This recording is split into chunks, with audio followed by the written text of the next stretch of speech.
Tonight, we return to something older than stress, older than calendars and deadline, the path of Zen. A path that reminds us, you are not behind, you are on time, your time. Zen teaches us that time is not a tyrant to obey, but a companion to honor.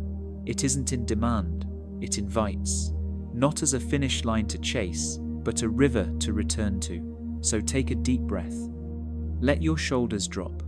Allow your thoughts to quiet. Let go of the weight of expectations. Allow yourself this one truth. You are exactly where you need to be. Let go of the pressure to catch up. Release the grip of comparison. There is nothing broken in your timeline, only a rhythm uniquely yours. Think of the moon. It never rushes, yet it always rises. Think of the trees. They do not bloom because others have, but because the season calls them. You too are guided by a season within. The mountain doesn't measure its worth by how quickly it grew. The ocean doesn't panic when the tide is low. Why should you judge your unfolding by another's clock? You are not a task to complete, a chapter to close, a race to win. You are a living moment. And your breath, this breath, is a miracle of arrival. In this stillness, you will not find urgency. You will find alignment. You will find breath, waiting patiently for your attention. Zen is not a destination, it is a return. Returning to now, to simplify, to peace, to the part of you that was never behind, never broken, never late. And so we walk together, not toward the ticking of the clock, but towards something timeless, toward the space where truth doesn't shout, it whispers. You are not late. You are breathing. And that is enough. Let us begin. Module 1. The river does not rush. Water doesn't rush, and yet it reaches the ocean. It doesn't panic over rocks in its way. It simply curves, carves, slows down, and carries on. It knows. The path is the journey. This is the essence of Zen, not force, but flow. Not speed, but presence. While the world demands urgency and glorifies acceleration, Zen invites us to return to the rhythm of water. Steady, humble, unstoppable. It reminds us that life is not about racing toward goals, but awakening to the path beneath our feet. Yet so often we live in resistance. We see the twists in our path as wrong turns. We see delays as detours. We see stillness as failure. We fear we're not keeping up with society, with expectations, even with our own dreams. But the river teaches us something quieter. Progress does not always look like motion. Transformation does not always roar. Sometimes it trickles. Zen parable, the impatient monk. A young monk named Hanzo once came to a mountain monastery filled with hunger for enlightenment. He devoured sacred texts, meditated for hours, followed rituals with perfection. But still, something eluded him. Still, he felt behind. He watched as others seemed at peace, calm, effortless, whole. And his mind grew louder with doubt. Why not me? Why not now? One evening, unable to bear the silence within, he approached the old master who was sitting beside a temple pond. The moon floated in its surface like a second sky. Master, Hanzo said, I've done everything. I meditate deeply. I read diligently. I give generously. Why am I not enlightened? The master looked into the water. Tell me what you see. My reflection, Hanzo said. The master instructed, now stir the water with your hand. Hanzo reached out and rippled the surface. The reflection blurred. Now what do you see? Asked the master. Nothing clear, Hanzo replied. Exactly, the master said. You stir the waters with your impatience. You want clarity while you're still moving, but clarity comes with stillness. Hanzo frowned. The answer frustrated him. That night, believing the truth must be elsewhere, he left the monastery. Years passed. Hanzo wandered from temple to temple, city to city. He walked desert trails and sat beneath foreign trees. He studied with scholars and sages. He collected ideas, like pebbles in a jar, and yet he never felt full. Finally, older and wearier, he returned to the first monastery, the place he had once abandoned. The master, now more silver than white, was waiting. Hanzo bowed deeply and said, "I thought the river was out there, but now I see it was inside me all along." The master nodded, placing a gentle hand on his shoulder, and still the river flowed. Later that night, Hanzo returned to the temple pond. The waters were quiet now. He didn't stir them. He simply sat and watched. And in the still surface, he saw not his reflection, but something deeper: peace, presence, and the quiet joy of arrival. Contemplation. You may feel like you're behind in life, like others are achieving more, faster, like your story is slower, less certain. But rivers don't race. They meander, they pool, they wait. And still, they reach the sea. The modern world may demand urgency, but Zen teaches patience. The world may say, "Hurry up," but water says, "Trust." Each bend in the path has its lesson. Each rock in the way is part of your sculpting. Each pause, each still pool is a chance to reflect. What if your delays are sacred? What if your timing is not late, but right on cue? What if the stillness you fear is actually your spirit preparing for the next current? The river flows not in spite of obstacles, but through them. It doesn't collapse when faced with a boulder. It doesn't question its course. It curves around. It deepens. It endures. So breathe. Feel the current beneath your life, the one that has carried you through joy and pain, success and doubt, rising and resting. You are not lost. You are not late. You are not broken. You are flowing. You are the river. And the river always finds its ocean. Module 2. The Bamboo and the Oak. In the forest, the oak tree stands tall, proud, and immediately visible.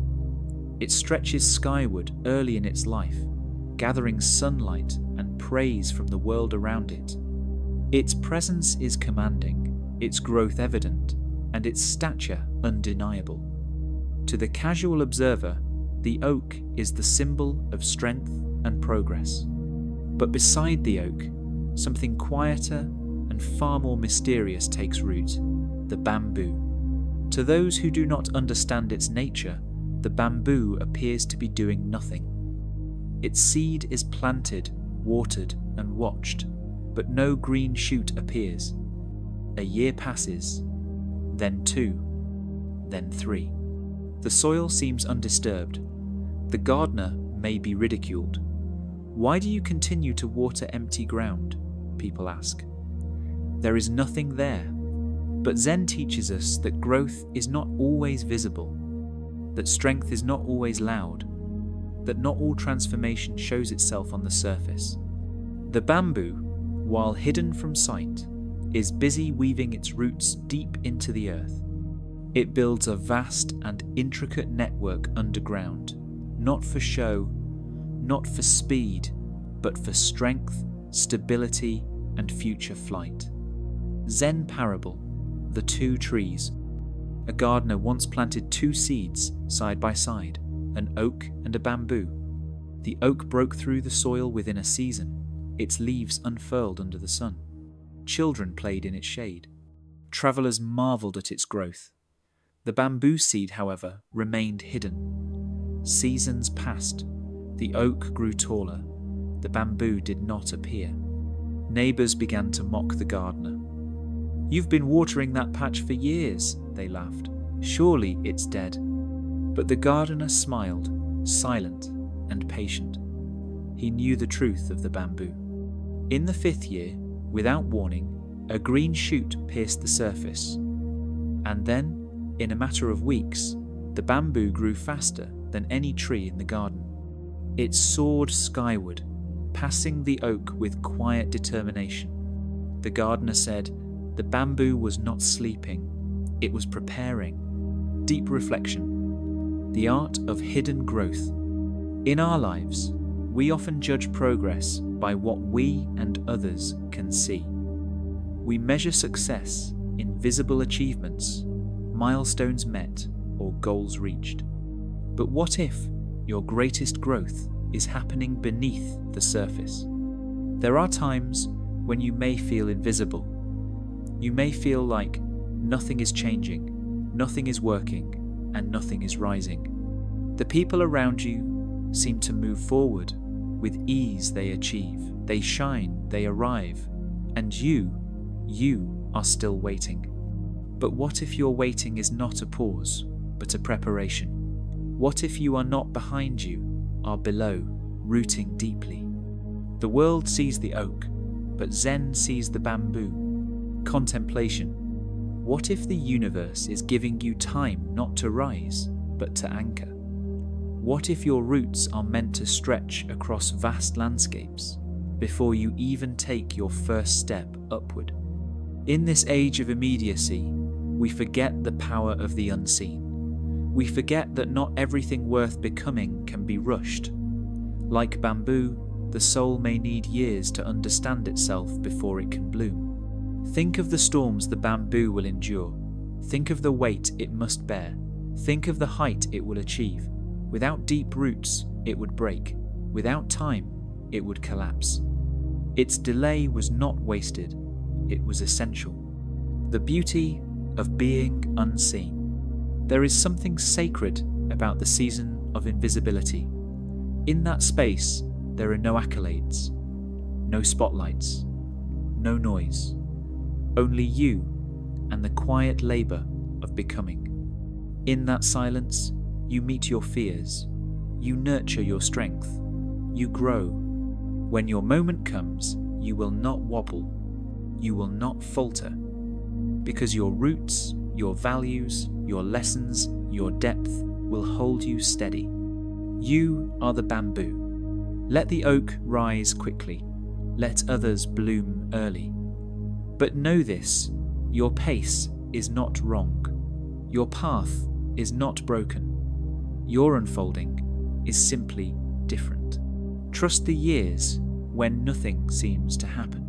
Honor the days when no one notices. Cherish the hours of stillness, because in that space you are building something unshakable.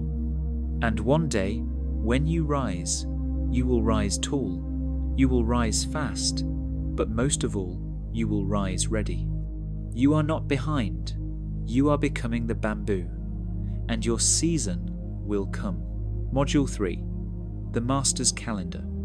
In modern life, we are conditioned to view time as a measuring stick. We are taught to map our lives in predetermined stages. By 25, you should know your purpose. By 30, you must have achieved success. By 40, you ought to be stable and settled. These expectations, though widely accepted, are silent burdens placed upon our shoulders, burdens that quietly shape how we perceive ourselves and how we judge the worth of our progress. We scroll through curated timelines of other people's lives, internalizing invisible rules that whisper, "You're late, you're behind, you're not enough." But Zen, with its deep reverence for the present moment, asks a very different question. Who made this clock? Who decided that growth must be scheduled, or that peace must arrive before a deadline?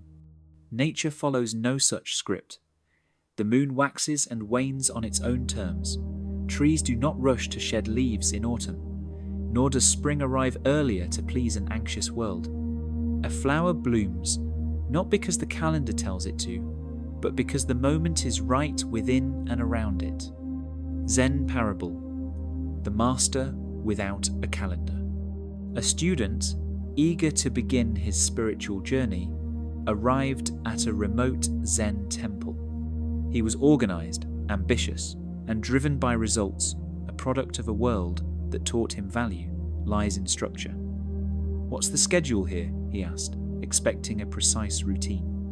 The master, who sat cross-legged beneath an ancient pine, responded calmly, "There is none." The student blinked.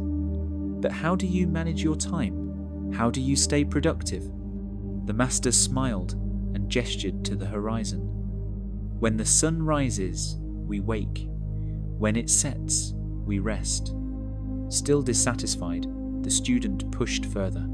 "But how do you plan for the future?" The master pointed to a nearby lotus blooming in the pond. "The flower doesn't plan, it responds. It opens when the time is ripe and not a moment sooner." Years passed. The student left in frustration, choosing to build his life in the city filled with goals, clocks, and calendars. He chased status, filled diaries with deadlines, collected watches that measured time to the millisecond.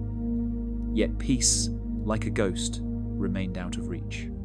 Older now, wearier, he returned to the same temple. The pine tree had grown. The master, older too, still sat quietly by the pond.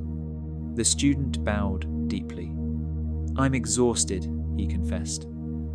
"I scheduled every part of my life, and still I feel I've missed something." Without a word, the master handed him a bowl of tea. They sat together in silence. No agenda, no appointment. As steam rose from the bowl, the student did not sip with haste. He did not glance at his watch. He simply drank, present, unrushed. For the first time in decades, he felt full. Extended reflection. The tyranny of timelines. What if your stress is not a product of failure, but of comparison? So much suffering arises not from being behind, but from believing we should be somewhere else by now, somewhere more successful, more fulfilled, more stable. And yet, these destinations are not our own. They were assigned to us by culture, by family, by an invisible hand that worships productivity over peace. Zen offers a rebellion, a stillness. It says, "You are not a project, you are a presence." Time is not a staircase we climb. It is a garden we tend, and gardens do not bloom in unison. Contemplation. Time is not a race. Consider this: the most wondrous elements of life, love, growth, healing, creativity do not obey the clock. They arrive when conditions align. They sprout when the soil is ready, not when the clock strikes. So why force your life into someone else's calendar? Why rush your blooming? You are not late. You are not missing out. The lotus flower blooms in mud, and it takes time. Your worth is not tied to milestones. Your beauty is not bound to a checklist. Instead of asking, "Am I where I should be?" ask, "Am I present where I am?" Let this be your practice. Pause when the sun rises. Rest when the moon returns. Create when inspiration stirs. Love when your heart opens. You are not here to chase hours. You are here to meet moments. You are not behind. You are becoming. And becoming does not wear a watch. Module 4. The Lantern and the Darkness. In the vast stillness of night, when the sky hangs heavy with silence and the world retreats into shadows, it can feel as though the darkness is absolute. It seeps into thoughts, wraps itself around hope, and whispers doubt into the heart.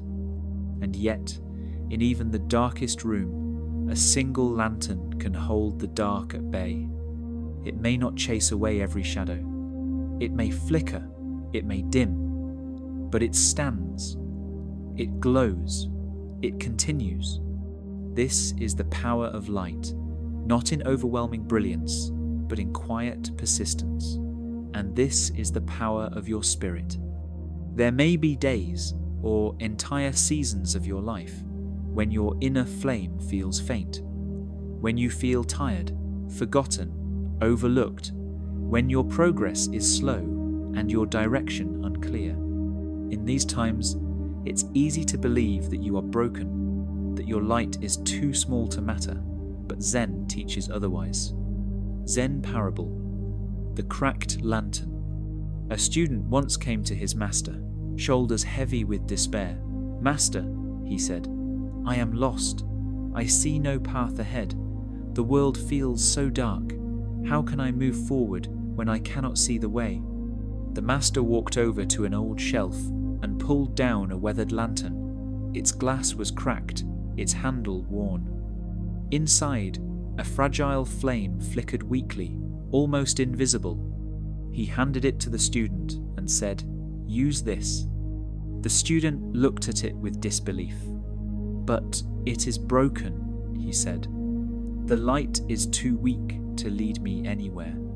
The master simply replied, "Walk with it." With hesitation, the student obeyed. He stepped into the fog, holding the lantern in front of him. The flame cast only a small pool of light, just enough to see the next stone, the next route, the next step. He walked through thick woods where nothing seemed familiar. He crossed shaky bridges and climbed uncertain hills. Many times he stumbled, often he doubted, but always the lantern's tiny glow reached just far enough to guide his foot. Eventually he reached the mountaintop. The sky blushed with the soft hues of dawn, the shadows lifted, and there stood the master beside him, calm as ever.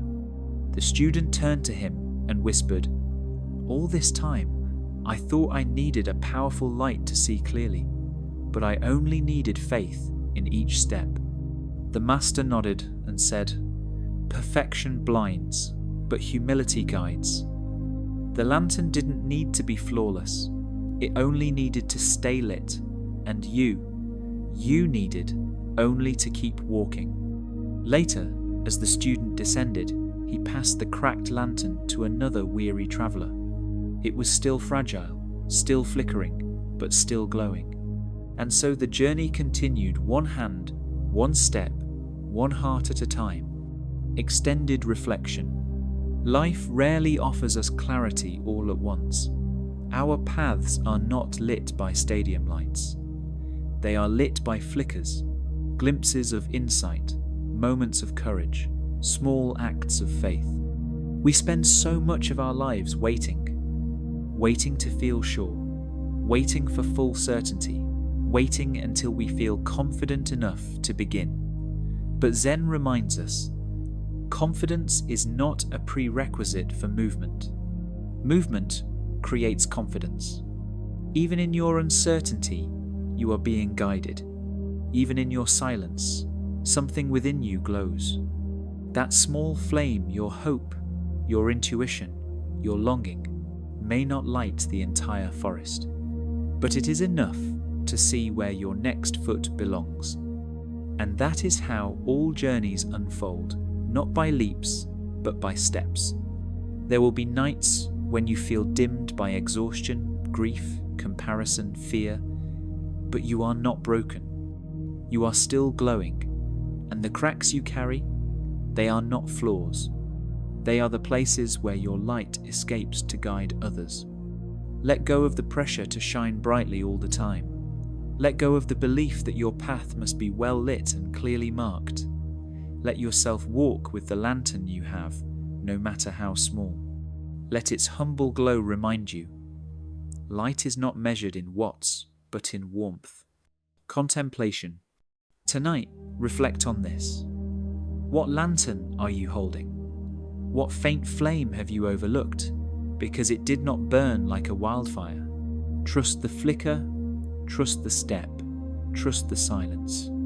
The path does not demand certainty. It invites you to walk it anyway. You are not behind. You are not broken. You are not forgotten. You are walking by lantern light, and that is enough. Module 5. The moon has no alarm clock. We live in a world that worships the clock. From the moment we wake, we are greeted with alarms, reminders, deadlines, and schedules. Every hour is accounted for.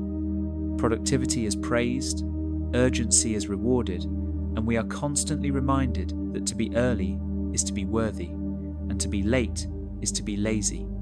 In such a world, rest begins to feel like rebellion, and stillness like failure. But above us, in the quiet canopy of night, the moon moves to a different rhythm. It does not wake to an alarm. It does not rush to meet expectations.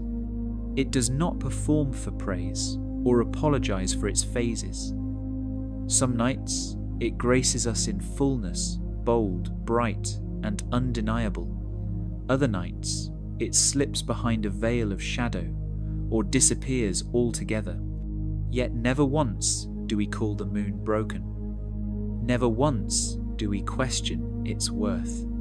Zen asks us to learn from this ancient companion, to remember that life, like the moon, has rhythms, seasons, phases.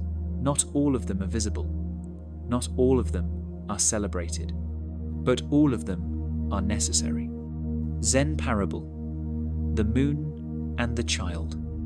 In a quiet village surrounded by hills and rice fields, a curious child named Emmy often sat outside at night, gazing up at the sky. She loved the stars, but the moon was her favorite. Its soft glow felt like a secret the sky whispered just to her. One evening, she turned to the village elder and asked, "Why is the moon not full every night?" The elder smiled gently, his eyes reflecting the stars. "Would you still marvel at its fullness if it never changed?" Emmy thought about it, then slowly shook her head. "Probably not." The elder continued, "The moon has many faces, just like you. Sometimes it hides, sometimes it glows. But whether you see a sliver or a sphere, it's always whole. Its light doesn't make it real. Its absence doesn't make it gone." Each night after that, Emmy looked for the moon even when clouds covered the sky or it seemed to vanish completely. And as she grew, so did her understanding. She began to notice how the moon's return after darkness felt like a quiet miracle. How each phase carried its own kind of beauty, not because it was perfect, but because it was honest. One night, under a silver moon, Emmy whispered to the sky, "I don't need to see you whole to know you're still there." The elder, standing beside her, nodded. "And you don't need to be whole to be enough." Extended reflection. In our lives, we often feel the pressure to shine, to be confident, composed, and complete every single day. We compare ourselves to others' highlight reels and wonder why we aren't as bright. We chase milestones, set alarms for success, and feel guilt for resting. But Zen invites us to remember the moon. Like the moon, we are not meant to glow all the time.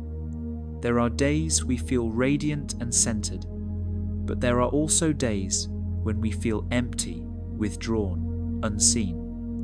That doesn't mean we're failing. It means we are human. The moon doesn't apologize for waning. It doesn't explain its absence. It simply trusts that its return is enough. You are allowed to have quieter seasons. You are allowed to retreat, reflect, and rebuild. Just because your growth isn't visible doesn't mean it isn't happening. Even in rest, you are transforming. Even in silence, you are becoming. In fact, some of the most profound changes happen in the dark. Just as seeds root in the soil before they sprout, so too does your spirit deepen in your unseen phases. The moon rises without announcement. It follows no earthly clock. Its fullness is not permanent, but neither is its emptiness. It teaches us the art of ebb and flow, of letting go and trusting the return. Contemplation. Ask yourself, what parts of my life am I rushing? What timelines am I forcing?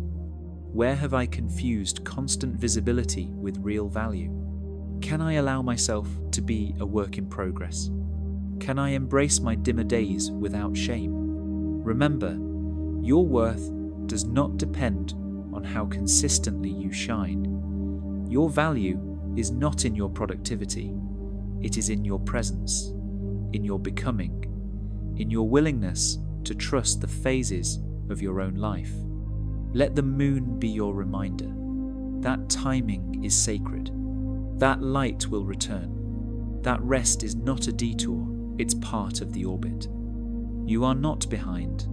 You are on your own celestial rhythm. And just like the moon, you rise exactly when the sky is ready for your light. No alarm needed. Module 6.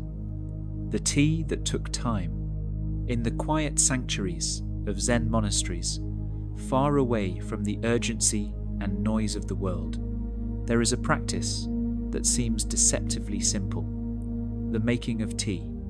And yet, within this humble act lies the heart of Zen itself, a practice of presence, patience, and profound stillness. Unlike the hurried cups poured between meetings or sipped absent-mindedly during phone calls, the Zen tea ceremony is a sacred ritual, a meditation in motion.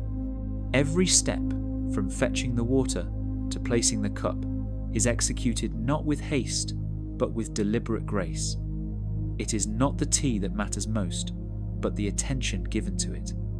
To the untrained eye, the preparation may seem slow, even unnecessary. Water is not boiled hastily.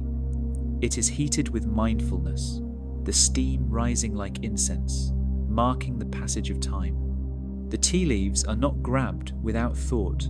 They are selected with reverence, held in the palm like something precious. The cup is not simply filled, but warmed in advance, cared for like a vessel of something sacred. Silence is not awkward or empty. It is welcomed. The ceremony may take 10 minutes, or 30, or an hour, but in this sacred space, time has no weight. The tea is never late. It arrives when it is ready, and so do we. Zen parable, the tea student. In a small temple nestled among mountains, there was a young novice named Riku. Like many who come to Zen, he was full of energy, questions, and the hunger for progress. He viewed speed as a virtue. The faster he meditated, the more chants he recited, the quicker he finished his chores, the more he believed he was evolving.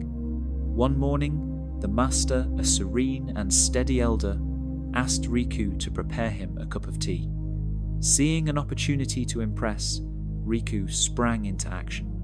He filled the kettle hastily, chose the first leaves he saw, and barely waited before pouring the water. The tea was ready in under a minute.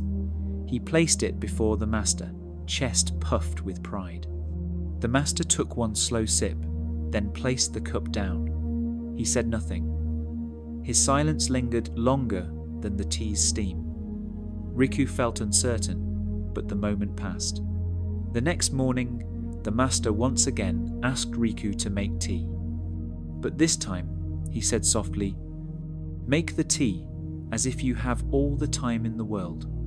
Riku paused, unsure, but he obeyed. He slowed down. He watched the water come to a boil, listened to the rising bubbles, smelled the first notes of warmth as the leaves opened. He noticed the smoothness of the porcelain cup, how the light danced on its glaze. He moved without rush, without expectation, only presence. When he served the tea this time, the master smiled.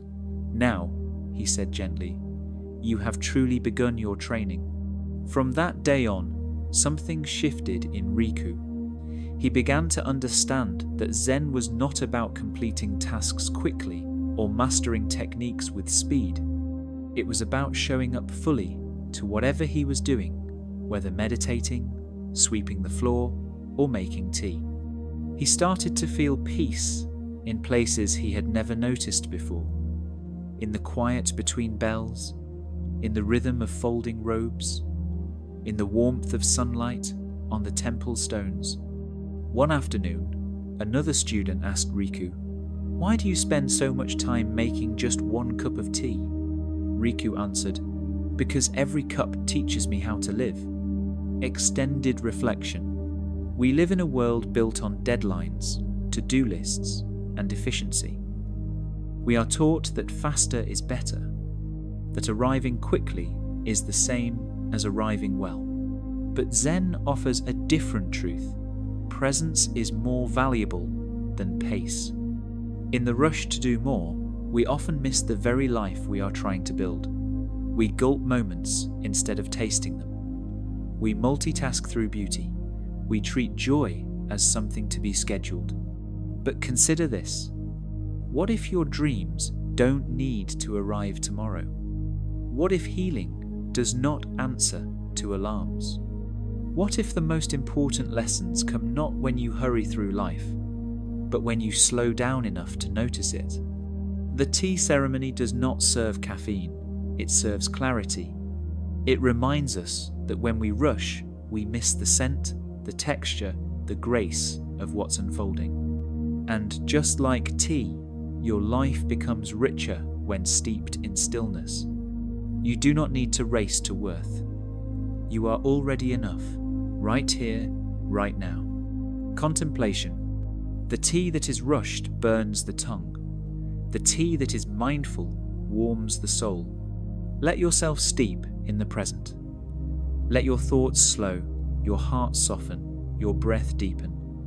The boiling of water, the curling of steam, the first sip, these are not interruptions to your journey. They are the journey. You are not behind. You are becoming flavor, depth, aroma, one moment at a time. Let your life be a tea ceremony, not hurried, but holy. Sip the moment. Sip the stillness. Sip the now. And find that it is enough. And so are you.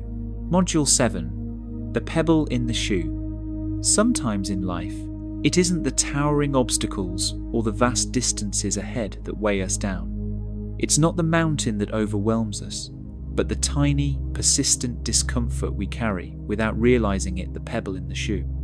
It might be a lingering doubt, a faint whisper of regret, or a quiet voice in the back of our mind saying, "You've missed your chance," or "You're too late."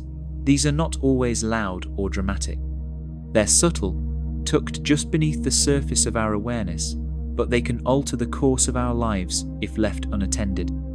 Zen does not teach us to ignore these voices or suppress our discomfort. Instead, it gently encourages us to turn toward them, not to silence them, but to listen. Not because they hold the truth, but because they reveal what we've yet to face. In Zen, everything becomes a teacher, even our doubt, even our pain, even the pebble. We often imagine that what stands between us and peace is monumental, a lack of resources, a missed opportunity, a massive failure. But more often, it's the small, persistent tension we haven't stopped to examine, a comparison we haven't let go of, a should have we replay at night. These are the pebbles, and while they seem insignificant at first, they shape how we walk. Left unattended, they become blisters. But when acknowledged, they become freedom. Zen parable, the complaining traveller.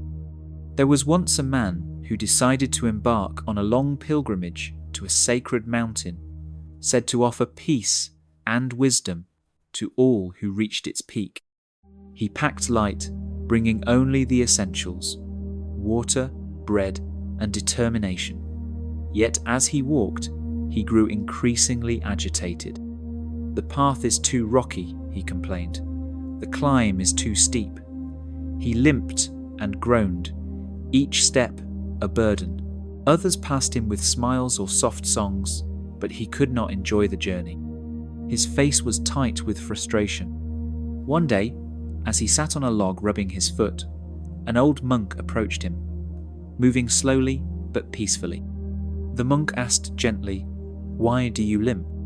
"There's a sharp stone in my shoe," the man muttered, wincing. The monk blinked. "Why not remove it?" The man looked puzzled. "I didn't want to stop. I was afraid of falling behind." The monk smiled and sat beside him. Even the fastest traveller will not reach far with pain in his step. Better to walk slowly with peace than to run with suffering. The man hesitated, then untied his shoe. He found the tiny pebble and held it up. It was no larger than a fingernail, yet it had caused him days of agony. As he placed it on the ground, something shifted. He looked around and noticed, for the first time, how golden the sunlight had become, how soft the wind felt on his face, how lovely the birdsong was, echoing through the trees. He smiled, not because he was closer to the mountain, but because he was finally present. His steps became lighter. He slowed his pace, not out of exhaustion, but out of reverence. And when he finally reached the summit, he didn't weep for the height he had achieved, but for the weight he had laid down. The journey had changed him, not through effort, but through awareness. Extended reflection. In the modern world, we are praised for pushing through pain, for powering on no matter the discomfort. We are taught that resilience means ignoring what hurts and charging ahead. But Zen offers another form of courage, the courage to pause, to listen inward, to remove what is quietly hurting us. It teaches us that awareness, not denial, is the beginning of liberation. So many of us carry pebbles in our spiritual shoes. A painful memory, a lingering shame, a quiet insecurity that whispers we're not enough or that we're too far behind to begin. We keep walking, hoping movement will outrun the discomfort. But it doesn't. The discomfort becomes the rhythm of our step until we stop and tend to it. Zen is not about denying pain. It is about meeting it, sitting beside it, learning from it. The act of pausing to examine the hurt is not a distraction from the journey. It is the journey. When we stop to remove the pebble, when we give ourselves permission to feel and heal, we transform. The road does not change, but the walker does. Contemplation. What are the small pebbles you're carrying? Are they fears that you'll never catch up? Regrets about the past? Beliefs that healing must look a certain way or happen within a certain time? What if you removed one not by force, but by noticing? What if you sat with your pain, and instead of asking, "What's wrong with me?" you asked, "What do you need from me?" The smallest awareness can lift the heaviest burden. You don't need to heal everything tonight. You only need to notice what you've been ignoring. Let this be your act of healing, to sit, to untie the laces of expectation, to slip off the shoe of pressure, to find the small voice inside you that says, "Please don't keep walking like this." And when you remove what hurts, even if it's just one grain of discomfort, you'll notice the journey doesn't feel so hard. The path becomes less about arriving and more about experiencing. You are not broken for needing to pause. You are not behind for tending to your soul. You are simply human. And humans, like shoes, must be cared for to carry you forward. Tonight, lay down your burdens, remove what no longer serves you, and walk softly, gently, fully. You are not behind, you are healing, and that is enough. Module 8. The gate that was never locked. There comes a time in nearly every life where one stands before what seems to be an insurmountable barrier, a gate, silent and still, that seems to whisper, You cannot pass. Not now. Not anymore. And yet, this gate is not real. It is built not from stone or iron, but from thoughts, from years of hesitation, from the echoing voices of fear and shame that tell us we are too late, too unworthy, too far gone. Zen, in its soft and unhurried wisdom, reminds us that these gates, these imaginary thresholds, are rarely locked. Most were never locked at all. We simply never reached out and tried the handle. We have a strange way of fencing ourselves in. Life places few true limits on us, but the mind, oh, the mind, it spins intricate fences, invisible chains that whisper lies. You should have started earlier.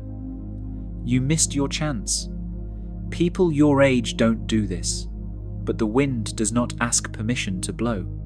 The sun does not apologize for rising late behind a cloud. Why then must you? How many dreams have you deferred? How many longings have you buried beneath duty and distraction? Have you ever felt the tug, that yearning to return to an abandoned art, a calling unfulfilled, a curiosity unexplored, and dismissed it as impractical or foolish? Maybe you once wanted to write, to dance, to teach, to travel, to build, to sing. And maybe life asked you to wait, or maybe fear stopped you cold. The longer you wait, the stronger the illusion becomes that the gate is locked, that it was never meant for you. But Zen sees differently. Zen knows that the only true barriers are the ones we nurture. And if we can quiet the mind enough, if we can slow our breathing and feel beneath the noise, we may find our hand resting on a door that still opens, still welcomes. Zen Parable, the Silent Gate. There was once a woman named Aya who, in her youth, adored painting. Her days once revolved around pencils and watercolours, sketch pads and smudged fingers. She dreamed of exhibiting in galleries, of capturing the light on rooftops, the curve of a sleeping cat, the mystery of an old hand. But time, as it does, demanded other things of family, work, survival. Her brushes dried up in storage. Her sketchbooks became boxes tucked away. And so, Aya moved on, or so she believed. Years passed. Her children grew. Her hair turned silver. The seasons spun faster, and the world grew noisier. But the dream, though quiet, never died. It lived like a lantern inside her, flickering, waiting. One evening, as she walked through the city on a whim, Aya passed an art school. Through the glass windows, she saw easels and canvases, paint splattered on aprons, light spilling across the hardwood floor. Her heart stirred a small quake within. She froze at the door, hand hovering. I'm too old, she thought. That door isn't meant for me anymore. She stood there so long that the janitor inside noticed her. He was old, too, a man with a broom and a kind smile. He opened the door and said, "Would you like to come in?" Aya stammered, "I couldn't. I'm not young." He chuckled. "Funny thing about this place," he said, holding the door open wider. "The door's never locked." So, with trembling fingers, Aya stepped across the threshold. Inside, the room pulsed with quiet joy. A man in his 70s painted beside a teenager. A woman recovering from illness sketched her recovery in blues and golds. Aya picked up a brush. Her strokes were uncertain at first. Colours ran, hands shook, but slowly, something within her remembered. By the end of the year, she had painted over 50 pieces. Her first gallery show was small, tucked in a corner cafe, but to her, it was a cathedral. Not because she sought applause, but because she finally gave herself permission to return. Extended reflection. What gates have you stood before in your life? What yearning have you denied because of age, fear, shame, or the belief that it's too late. Maybe you've told yourself you're past your prime, or that everyone else has already started and you're somehow lagging behind. These beliefs, though they feel heavy, are illusions. They are not walls. They are not locks. They are only thoughts. Zen invites us to look at these gates not as ends, but as beginnings. It teaches that there is a vast difference between being locked out and simply never having tried the door. And often, what seems impenetrable yields gently when touched with courage. Your life is not on someone else's timeline. You are not a project to be measured against milestones. You are a garden that blooms in your own season, and the rain does not rush the rose. The earth does not chastise the seed for waiting until spring. Contemplation. What passion have you shelved? What dream whispers to you even now in your quiet moments? What door have you assumed was closed, never noticing the absence of a lock? Imagine yourself approaching that gate, not with urgency, not with desperation, but with quiet grace. Feel your hand reach out. The metal is cool, familiar. You press, it opens. It was never locked. And inside is not judgment, not failure, but a room full of your becoming. The person you still are. The wonder that still waits. Tonight, whisper to that part of you that still believes. Not because it's logical, not because it guarantees success, but because your spirit deserves space. You are not behind. You are not barred. You are right on time, and the gate was waiting for you all along. Module 9, the sound of one step. When the road ahead stretches far beyond what we feel capable of, when our goals seem too lofty, or when healing feels like a lifetime away, the idea of even starting can feel overwhelming. We hesitate, waiting for clarity, for energy, for the perfect moment when everything aligns. But Zen offers us a quieter wisdom, one that does not demand grand leaps or instant transformation. Instead, it invites us to the simplicity and power of a single conscious step. Zen teaches that the path is not found in the destination, but in the act of walking itself.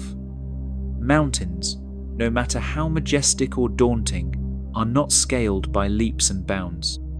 They are climbed one step at a time, often with tired legs, unsure hearts, and minds full of doubt. And yet, step by step, progress is made. The journey becomes not an act of reaching a place, but an unfolding of presence with every footfall. Zen parable, the footstep and the stone.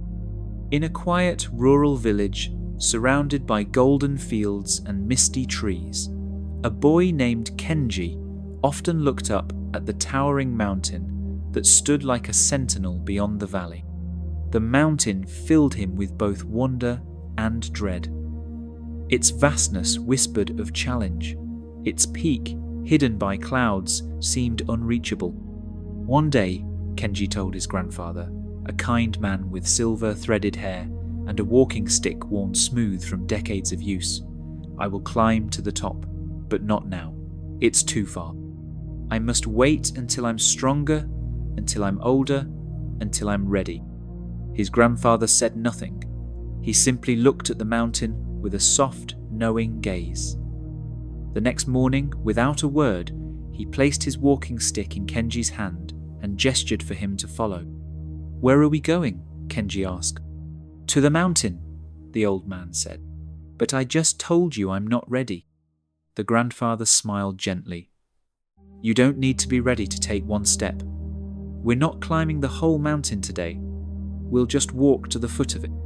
So they began. Kenji's steps were hesitant at first. He watched the road, measuring how far they still had to go. But his grandfather didn't speak of the distance. He only asked questions like, "Do you hear the wind in the grass?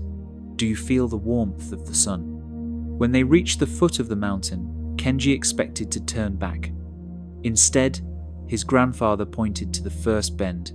just to there, nothing more. And so they went, bend by bend, resting when tired, smiling when they saw a bird's nest or the shimmer of dew on a leaf. There were no demands, no pressure, just one step and then another. By sunset, to Kenji's astonishment, they stood on the summit. The valley lay beneath them, bathed in gold and lavender light. Kenji's eyes welled with tears. "I didn't think I could do this," he whispered. His grandfather placed a hand on his shoulder. "You didn't climb the mountain today. You simply took one step many times." Extended reflection. This simple wisdom reaches far beyond the mountain path. It echoes into every part of our lives. We often think we must solve everything at once, heal completely, succeed quickly, understand entirely. We believe that starting requires readiness, that movement demands motivation. But in truth, most journeys do not begin with clarity. They begin with confusion, with fear, with uncertainty, and still they begin. What keeps many of us from acting is the illusion that we must be confident before we move, that we must have a blueprint, a timeline, or the right conditions before we begin. But Zen teaches us to let go of the need for certainty. The only real certainty we ever have is this moment, and the willingness to take one step within it. When we break down our journey into small steps, something magical happens. The mountain shrinks, the path becomes friendly, the task feels more human, more doable. We don't write books by dreaming about the last page. We write one word, one sentence, one paragraph at a time. We don't build relationships in one conversation. We nurture them breath by breath. We don't transform overnight. We soften into change by choosing presence again and again. Mini parable, the monk's smile. In a temple nestled in the hills, a young monk complained that he was assigned to walk 5 miles to the neighboring village every week. "That's too far," he moaned to the elder. The elder, smiling, said, "Then don't walk 5 miles. Just walk 1, then walk 1 again." So the monk did, and what he once saw as an unbearable distance became a gentle rhythm, one step followed by another. Every mile is made of steps. Every step is made of breath. Every breath is a returning. Contemplation. In your own life, what feels too far away? What dream or goal or healing feels too distant to reach? Instead of asking, "Can I finish this?" ask, "What is one step I can take today, not toward the finish, but toward the present?" Can you write one sentence? Make one phone call? Breathe through one wave of emotion? Sit with yourself for one moment longer than yesterday? These steps are not small. They are sacred. They build muscle. They build presence. They build trust in the unfolding of your own rhythm. You are not behind. You are already on the path. And the mountain you face, it is not a wall. It is an invitation. Let each step be a conversation with the moment. Let each breath be a soft reminder. You are here, and here is enough. Walk on, traveler. You need not rush. One step is a journey, and the sound of that one step, that is the sound of becoming. Module 10. The Old Mirror. What do you see when you look at yourself? Do you see only the lines of age that weren't there before? Do you notice only the shape of your body as it is today, comparing it to what it once was or what it never became? Do your eyes pause on the so-called imperfections, the perceived failures, the things you wish had gone differently? More importantly, when you gaze into your own reflection, do you meet yourself with warmth or with criticism? Zen invites a new question. What if your reflection is not something to judge, but something to observe, as you might observe the moon's surface full of craters and shadows? Yes, but still luminous? What if, instead of seeing a stranger, you allowed yourself to meet a companion who's walked with you through every season of your life? Zen parable, the dusty mirror. In a secluded temple hidden deep in the misty mountains, there was an ancient mirror kept in a quiet chamber. The mirror was known among the monks to be no ordinary piece of glass. It was said to reveal the truest self, stripped of illusions, titles, or age. For decades, the mirror sat undisturbed, covered with a protective cloth, collecting dust. A monk named Nari had lived in the temple for many years. Once full of youth and energy, he had taught and chanted and served diligently. But as time passed, younger monks began to take over the tasks he once led. They chanted with strong voices. They taught with modern clarity. They made plans and offered bold visions for the temple's future. Nari began to feel invisible, like a fading shadow among brighter lights. One early morning, long before the others had stirred, Nari wandered into the old chamber. The mirror stood in the stillness, its form barely visible beneath its shroud. On impulse, Nari lifted the cloth and coughed as dust danced into the air. The surface was cloudy. He reached out, wiped it slowly, and looked into it. He did not see the man he used to be, nor did he see a failure. What he saw instead was a quiet resilience, a presence, a history etched into gentle eyes. He saw the lines of worry and the curves of countless smiles. He saw hands that had tended gardens, comforted students, served meals in silence. He saw time, and with it, something deeper than youth. Just then, the abbot entered quietly. He stood beside Nari, neither interrupting nor commenting. At last, the abbot said, "The mirror has no opinion. It only reveals what's there. The question is, can you see what's true, not just what you expect?" Nari said nothing, but that day, for the first time in months, he joined the chants, not to lead, not to impress, but to simply be part of the breath of the temple whole, just as he was. Extended reflection. We live in a world obsessed with appearance, youth, achievement, perfection. Social media shows curated versions of life, where everyone seems ahead, polished, and happy. In such a climate, it's easy to look at your reflection and feel less than, to see aging as decline, stillness as failure, softness as weakness. But Zen teaches something radical. Your reflection is not an enemy.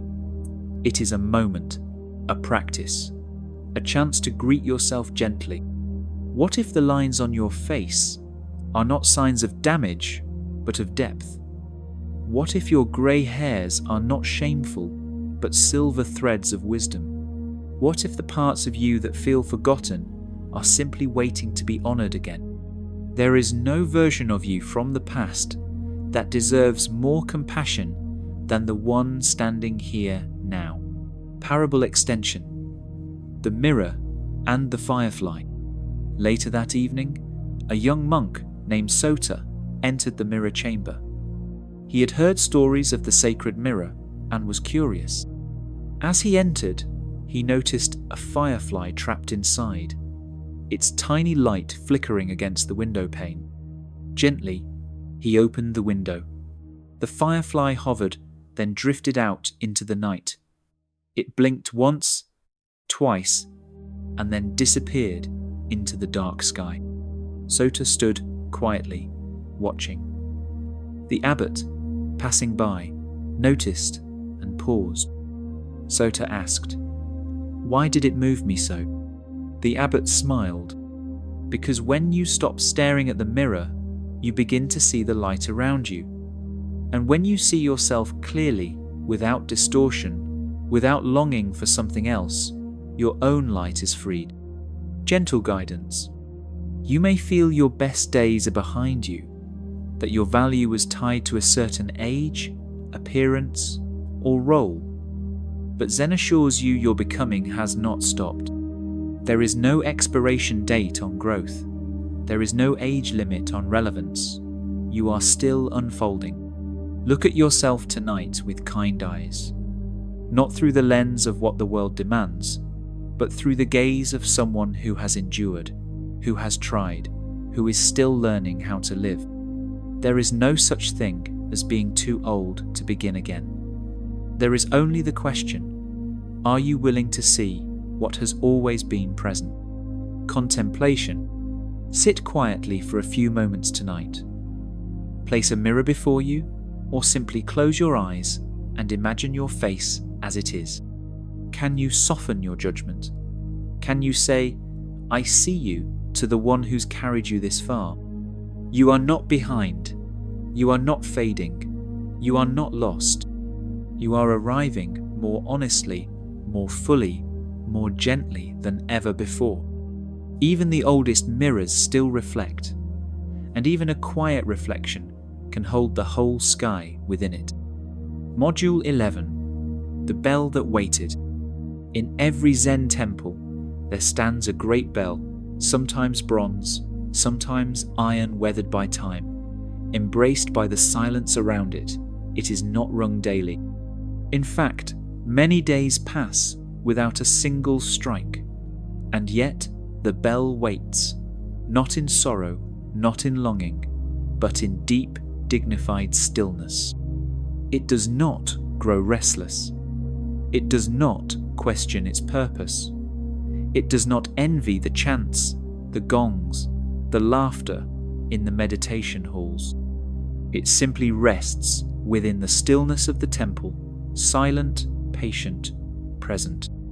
And when the time comes, when its wooden striker swings forward, and its body is met with that sudden impact, the bell sings, not hurriedly, not forcefully, but with fullness. Its voice is not loud because of its size. It is loud because of its silence, because all the years it waited were folded into that one note. That is the essence of Zen. Zen parable, the unstruck bell. In a hidden monastery nestled deep within the misty folds of a valley, there was a bell that had not been struck in 10 years. Its bronze body had turned a soft shade of green from oxidation. Moss grew near its pedestal. Insects sometimes nested beneath it. It had become part of the landscape, no longer an instrument, but a statue. Some of the younger monks had never heard it ring. They would walk past it with idle curiosity, wondering why such a grand bell sat in such still silence.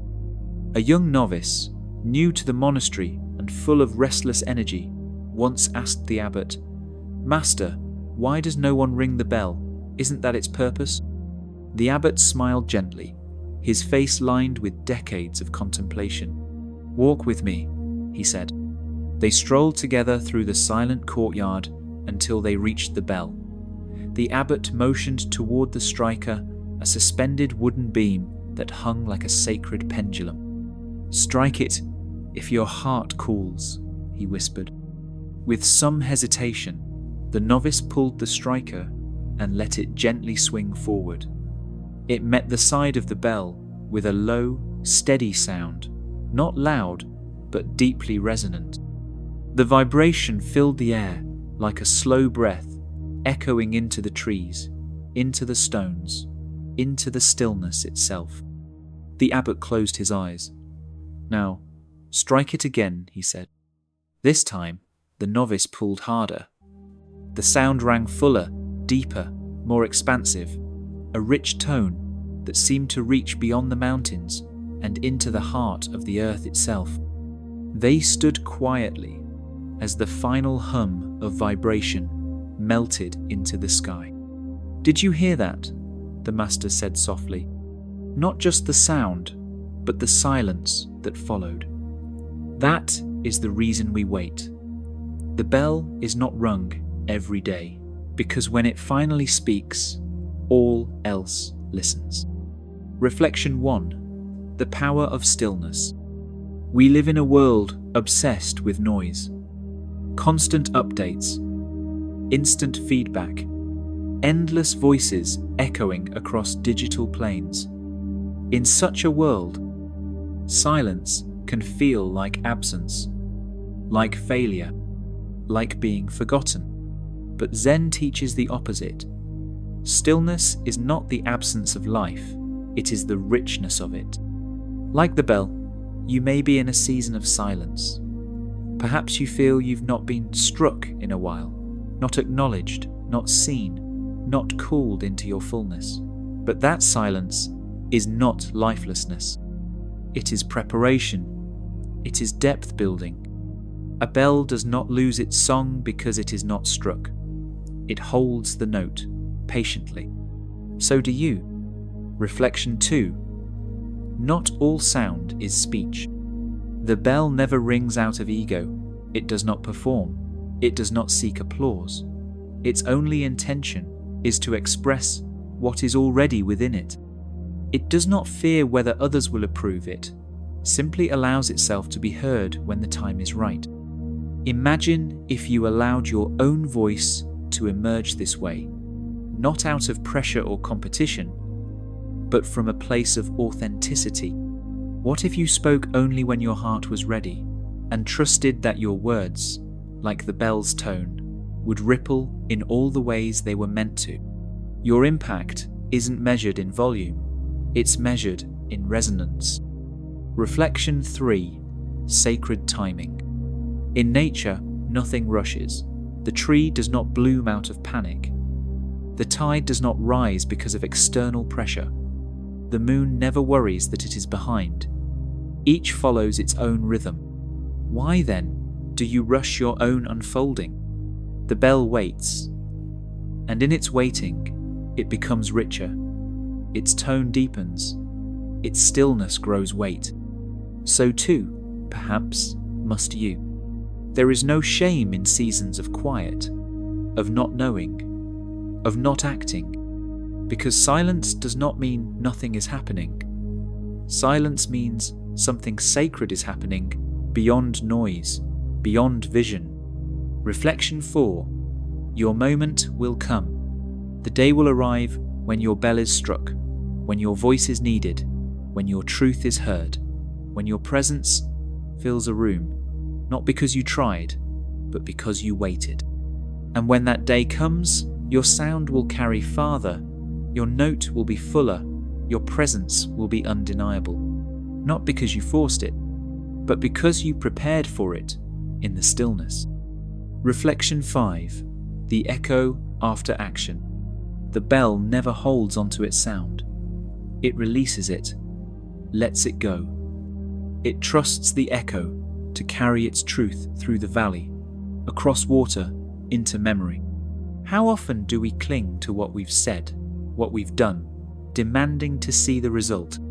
But Zen reminds us, act and then let go. Trust the ripple, trust the echo. Not all impact is seen, not all echoes are immediate. Plant your word, strike your tone, then release it to the wind. Reflection 6. Becoming the bell. You may feel unseen, unused, silent for too long. But remember, the bell was never useless.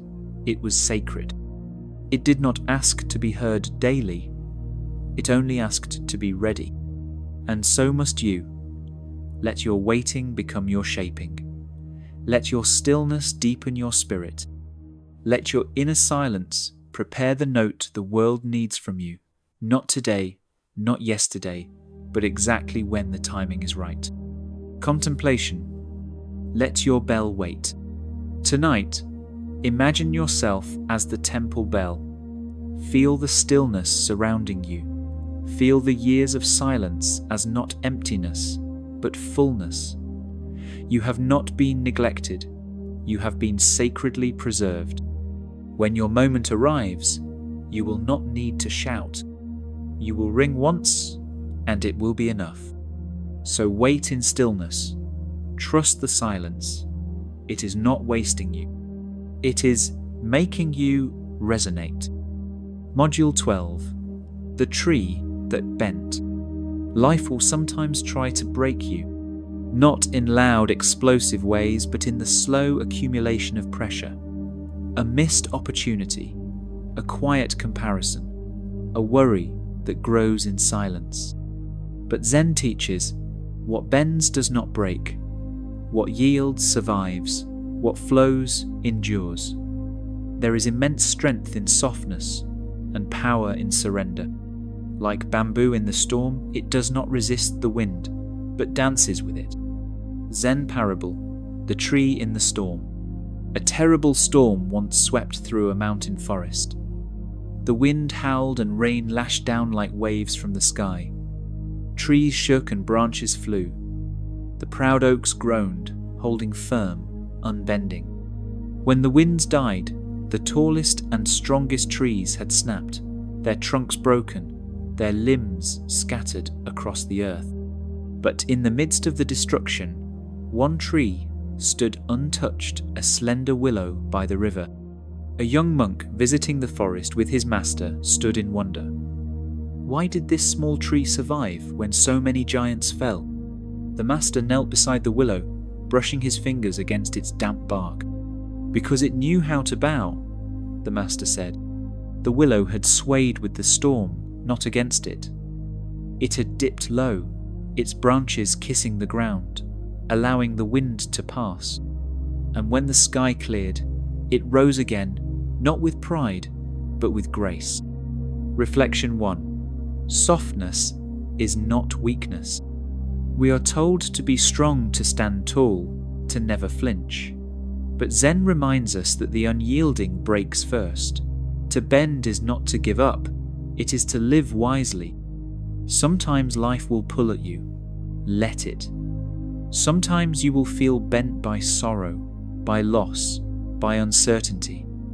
Let yourself move with it. Resistance only deepens the wound, but flexibility heals. Reflection 2. The inner willow. You carry within you a willow, a part of yourself that knows how to lean into the storm without collapsing. This is the part of you that whispers, "This too will pass." You may not have control over the winds, but you do have choice in how you stand or bow within them. Reflection 3. Letting go to endure. Think of what burdens you now. Expectations, age, a story of where you thought you should be. These things can stiffen your spirit, make you rigid, and rigidity is where the breaking happens. So pause, let go, let the wind move through you. Bending is not defeat, it is an invitation to trust life's rhythm. Reflection 4. Grace after the storm. When the storm ends, and it will, you will rise again. Not in defiance, but in quiet strength. Like the willow, you'll rise because you never stopped listening to the wind, never stopped flowing with change. You may carry scars, but you will also carry wisdom. The kind of wisdom that only comes from yielding without losing yourself. Reflection 5. You are not falling behind. You are not late. You are not broken because you bent. You are learning to dance with the wind. Life is not a march. It is a sway. Let yourself bend. Let yourself breathe.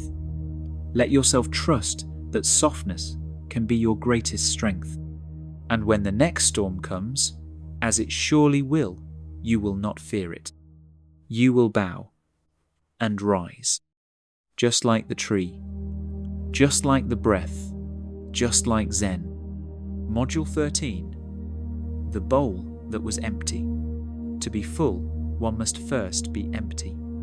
This is a lesson often forgotten in a world that says more is better, faster is wiser, and constant motion is success. We are taught to accumulate, to collect experiences, accomplishments, titles, relationships. We fill our calendars, our minds, our shelves, and our hearts with more and more until we believe fullness equals fulfillment. But Zen teaches the power of the empty bowl, the space within that is open to receive. Emptiness is not a void, but potential. It is not the absence of worth, but the invitation for wisdom to enter.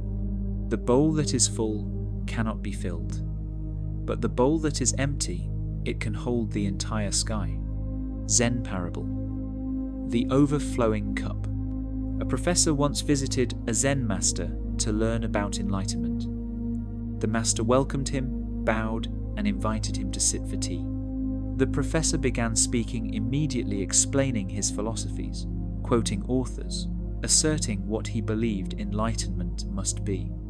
The master smiled and began to pour tea into the professor's cup, and he kept pouring. The cup filled, then overflowed, spilling onto the table and down onto the professor's lap. "Stop!" the professor cried. "The cup is full." The master calmly said, "Exactly. You are like this cup. How can I show you anything if you are already full?" The professor fell silent. For the first time, he began to listen. Reflection 1. Emptiness as readiness. Sometimes, feeling lost or behind in life is not a sign of failure, but of emptiness, making space for something new. We fear the quiet.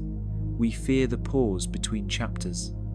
But it is in this pause, this space, that truth can finally find us. The empty bowl is not useless.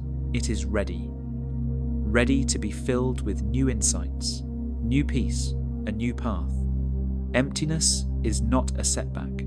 It is sacred preparation. Reflection 2. What are you holding on to? So many of us carry ideas about who we must be by a certain age. We cling to timelines, to outdated dreams, to voices that no longer speak to our spirit. These are the things that fill the bowl, not with nourishment, but with noise. What can you release tonight? What can you pour out so that something softer, wiser, truer may enter? Reflection 3. The courage to be empty. To be empty takes courage. It is far easier to appear busy, to grasp at anything that might look like progress, but to pause, to say, "I do not know yet," and that's okay. That is bold. That is the first step toward real knowing. Zen honors the beginner's mind, the state of openness, curiosity, and humility.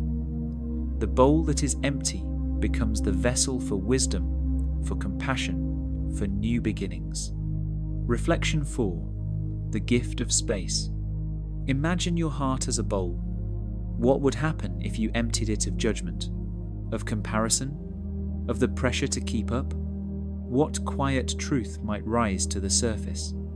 In Zen, space is sacred, silence is honored, stillness is not laziness, it is listening. Let your life breathe. Let your bowl be empty, for only then can it be filled. Reflection 5. You are not behind, you are clearing the way. You are not behind, you are not broken. You are not failing because you feel hollow. You are being prepared. There is room being made in you. Room for joy, for depth, for the unexpected beauty that only finds those who are open. So tonight, be the empty bowl, not because you have nothing, but because you are ready for everything. Let go. Let stillness pour in. Let wisdom fill you, sip by sip. Just like the bowl, just like the breath, just like Zen. Module 14. The ink that waited. Before words appear on the page, the ink must settle. In the rush of modern life, where output is celebrated and productivity is often mistaken for purpose, it is easy to forget that creativity, true, soul-deep creativity, begins in silence. Zen reminds us that not all creation is visible. Much of it is hidden beneath stillness, ripening quietly in the dark. The same is true for healing, transformation, and the rediscovery of purpose. Zen Parable. The Inkstone and the Poet. A poet once came to a Zen temple. He had lost his inspiration. "My words are dry," he told the master. Nothing flows anymore. I come to the page, and it stays empty. I fear I have lost my gift. The master gave him an old inkstone, its surface worn smooth with time, and said, "Use this, but only write when the ink feels alive." So the poet waited. Days passed, then weeks. He sat by the window watching the rain slide down the eaves. He walked in the gardens, listening to the wind through bamboo. He breathed the mountain air, shared silence with the temple birds, and slowly the urgency within him softened. Then one morning, before dawn, he woke with a sense of stillness he hadn't felt in years. He dipped his brush into the ink, held it above the page, and wrote a single line. "The moon has no pen, and yet it writes light across the sky." The master, reading it, smiled. "When you stop forcing the words," he said, "the silence speaks." Reflection 1. Creation is not always visible. We often mistake stillness for stagnation, but in the space where nothing seems to move, deep transformation brews. Just as ink settles before it writes, so too must the soul pause before it creates. Do not rush your becoming. Trust the invisible. Trust the preparation. Reflection 2. Let the words come to you. The poet did not regain his voice by chasing it. He found it by allowing it to return, by stepping out of the way and making space for the muse to arrive. In Zen, we learn that insight flows not from pressure, but from presence. Stop asking yourself to produce on demand. Instead, be present enough to receive when the time is right. Reflection 3. Emptiness as fertile ground. There is a richness in the pause, a wisdom in the blank page. Like fallow fields resting before spring, your spirit too must sometimes lie quiet. You are not behind, you are ripening. Reflection 4. The moon writes without trying. Look at the moon. It does not write its light across the sky with effort. It simply shines, and that is enough. You too do not need to force meaning into your life. Your quiet presence already carries depth. Let your life write itself through you. Reflection 5. Wait with the ink. If you feel uninspired, unclear, or unmotivated, you are not broken. You are waiting. You are the ink still, calm, gathering colour. Your next chapter is not late. It is simply unfolding in a language deeper than words. One day, it will flow from you like moonlight on a page. Until then, breathe, trust, let the ink settle. And when it is ready, write. Module 15. The clock without hands. We are taught to measure our lives by clocks, minutes, hours, years. We are told that success must arrive by a certain age, that love has a deadline, that purpose must be mapped out before midlife. This ticking pressure becomes our internal drumbeat, whispering that if we're not there yet, we must be failing.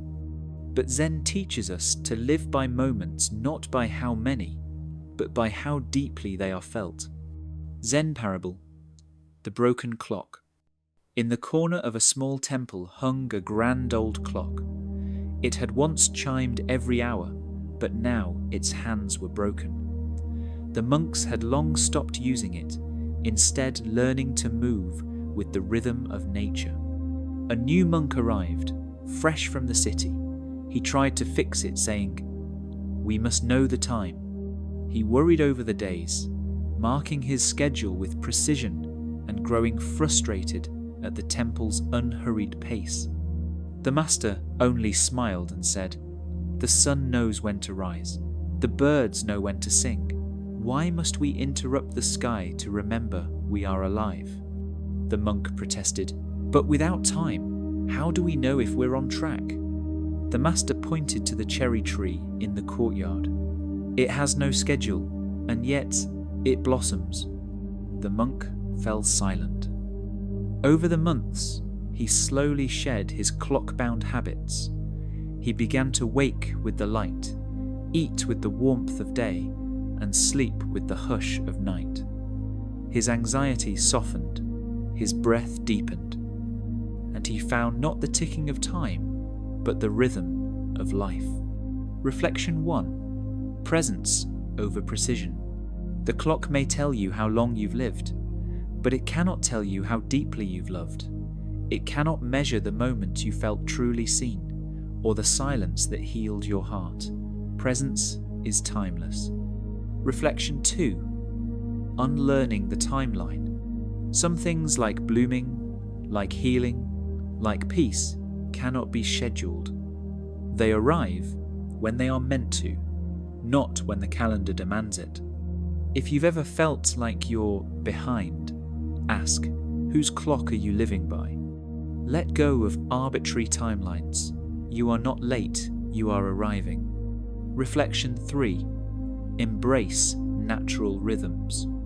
You are not a machine. You are not built for constant output. Like the moon, the tide, the trees, your body, your heart, your spirit, move with seasons. Rest when needed. Bloom when ready. Flow like breath. Reflection 4. The rhythm of life. When we stop rushing to keep pace, we begin to move with life rather than against it. We hear more, feel more, love more. Life becomes less about catching up and more about catching wonder. Reflection 5. You are not running out of time. Time is not your enemy. It is your canvas. You are not falling behind. You are remembering how to feel. Let go of the numbers. Let the moment be your guide. Breathe it in. You are not a clock. You are a sunrise. And your light is just beginning to rise. Module 16. The garden with no fence. Comparison is the thief of joy. It begins quietly, a glance at someone else's life, a thought that their path looks smoother, faster, more radiant. And soon, we are no longer tending to our own growth, but measuring our worth against a yardstick that was never ours to hold. How often do we ask, without realizing it, why am I not there yet? Why is their life blooming while mine still feels dormant? Zen teaches that each garden grows differently, and no garden asks its neighbour, why do you bloom now? In nature, no two flowers share the same clock. One unfurls with the first morning light. Another waits until dusk. Each responds not to pressure, but to presence to the soil, the sun, the unseen rhythm of the world. Zen parable. The two gardens. In a small village nestled between hills, there were two neighbours who both tended to their gardens. Emmy was meticulous and precise. She studied the almanac, measured soil pH, planted her seeds on the first day of spring, watered on schedule, trimmed every stray stem. Her garden stood in perfect rows, neat and symmetrical, like a painting. Her neighbour, Aiko, gardened differently. She listened to the wind. She watched the birds. She placed her seeds when her heart felt ready, not the calendar. Some weeks she watered daily. Other days she simply sat among her flowers and spoke to them gently. Her garden was wild, unpredictable, yet vibrant and alive in a way that pulsed with spirit. By summer, Emmy's garden was indeed stunning. But when she walked past Aiko's fenceless patch, she paused. There were colours she had not seen before, shapes that surprised her, flowers that bent and twisted toward the sun in strange, poetic angles. One day, Emmy visited Aiko and asked, "How do you know your garden is doing well if you don't follow the rules?" Aiko smiled and handed her a cup of tea. "Because I do not compare it to yours." Reflection 1. The trap of silent comparison. Comparison doesn't always shout. Sometimes it whispers in our scrolling, in our watching, in our silent wondering if we're falling behind. We see someone's highlight and question our timeline. But gardens are not meant to be identical. You were not born to mimic. You were born to bloom. Reflection 2. Your life is not a performance. The world may applaud Emmy's garden, its structure, its order. But joy is not in applause. Joy is in aliveness, in letting your life feel like your own. Aiko's garden followed no script, and yet it flourished with soul. So ask yourself, are you growing toward the sun or toward expectation? Reflection 3. There is no universal bloom. Nature is your teacher. The cherry tree does not rush because the daffodil has bloomed. The mountain does not apologize for taking longer to rise than the hill. You, too, have your own timing. Trust it. Tend to it. Do not force it. Your bloom is on time, even if the world says otherwise. Reflection 4. Tending your own garden. You do not need to explain why your life looks different. You are not behind. You are not ahead. You are simply growing in the direction meant for you. Tonight, imagine your life as a garden, not with walls or fences or signs pointing to others, but open, wild, and fully your own. Where roots take hold in silence, where petals rise when ready, where joy grows not from competition, but from connection. Reflection 5. The freedom beyond the fence. Let go of the mental fences, the ones built by timelines, by age, by pressure. Let your life stretch out like a garden unbound. You may discover that when you stop trying to keep up, you begin to bloom more boldly than ever. You are not someone else's season. You are not their soil. You are not their sky. You are your own garden. Let it be. Let it grow. Let it surprise you. And in doing so, let it set you free. Module 17. The Whisper in the Wind. Sometimes wisdom doesn't arrive with a shout. It doesn't burst into the room or demand your attention. It comes as a whisper, soft, almost imperceptible, like the wind brushing the tops of tall grass. But in the stillness of Zen, that whisper becomes a guide. And if you are quiet enough, present enough, you begin to hear it, not with your ears, but with your whole being.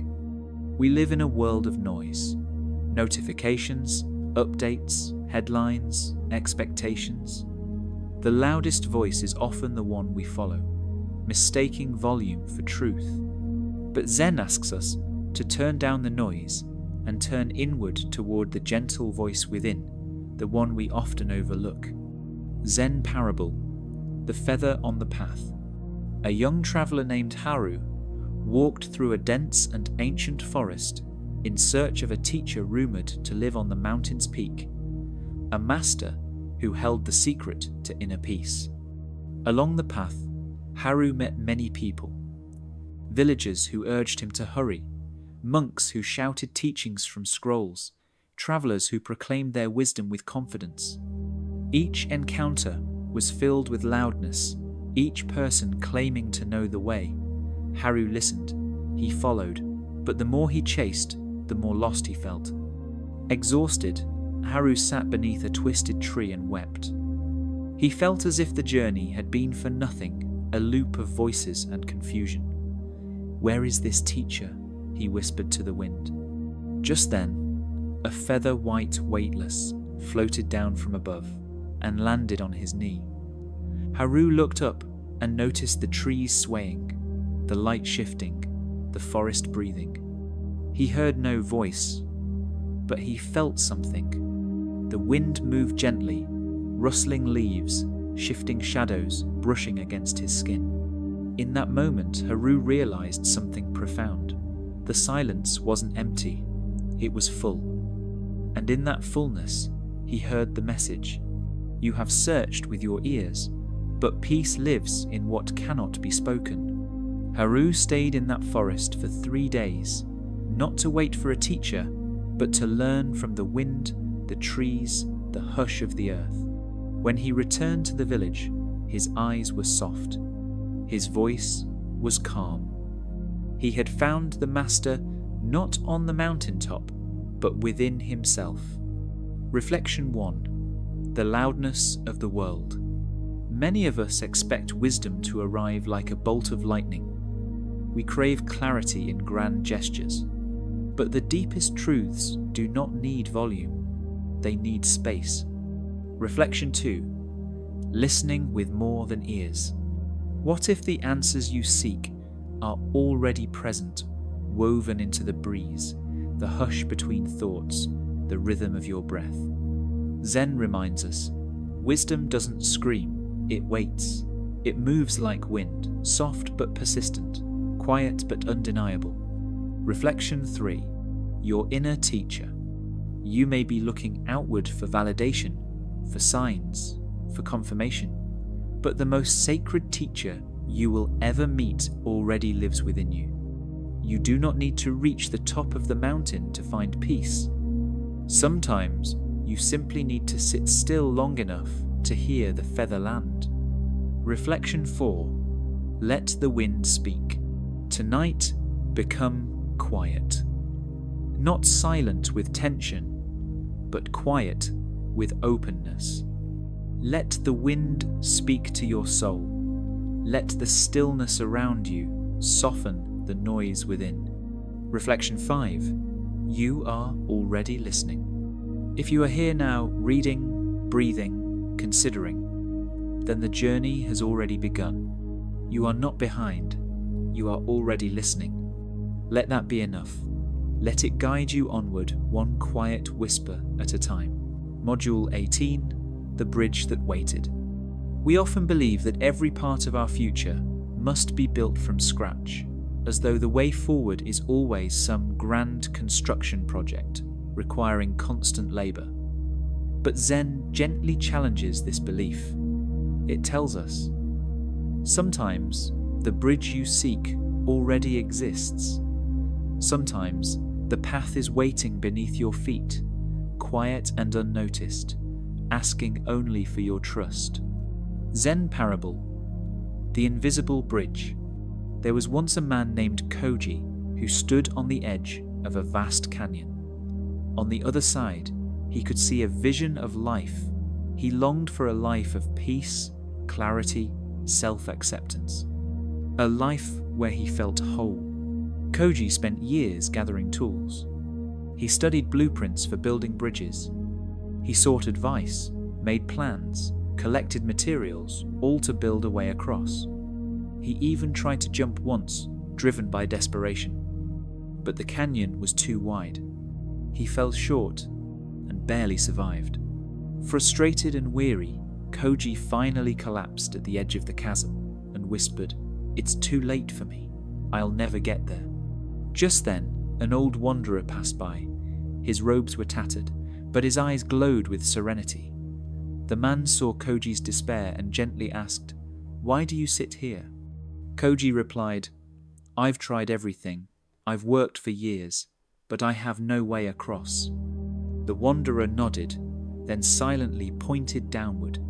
Koji looked past his knees, down into the mist that curled through the canyon, and as the fog shifted, he gasped. Beneath it, stretching from one side to the other, was a narrow stone bridge. It was ancient, solid, and carved into the canyon itself, hidden until now.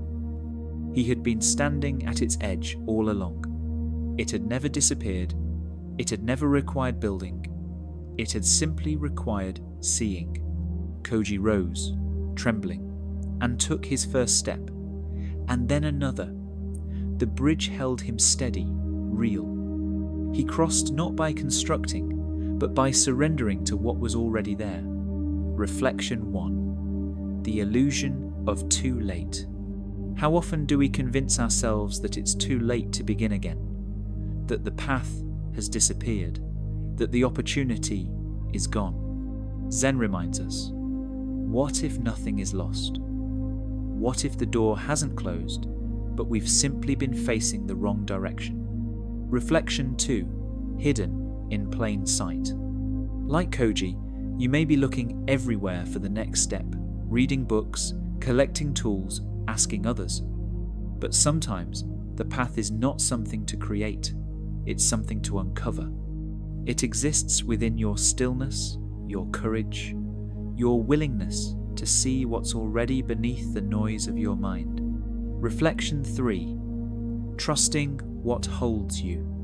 The bridge Koji found had always been there, weathered by time, carved by those before him.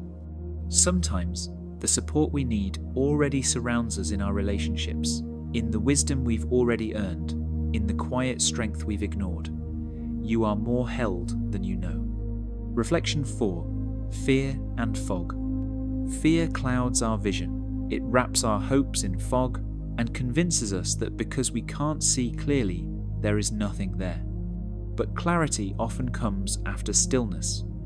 Let your fear settle, let the mist part, and you may find that the bridge was waiting, not for your effort, but for your trust. Reflection 5, take the step. You do not need to build your life alone. You are not behind. You are not forgotten. You are standing at the edge of something sacred. A path that reveals itself only when you believe it's still possible. Tonight, look down, look inward, breathe, then take the step. The bridge will hold you. Module 19. The lantern carried at dusk. As the day fades into twilight, something magical happens. The world softens. The sky dims into hues of lavender and silver. Sounds become gentler. Even the wind seems to hush its breath. In this transition from light to dark, we often feel something stirring within us. A quiet awareness, a deeper stillness, a call to be present. Zen speaks often of this hour, for it mirrors the experience of being human. We live so much of our lives in the in-between, not quite where we were, not yet where we're going.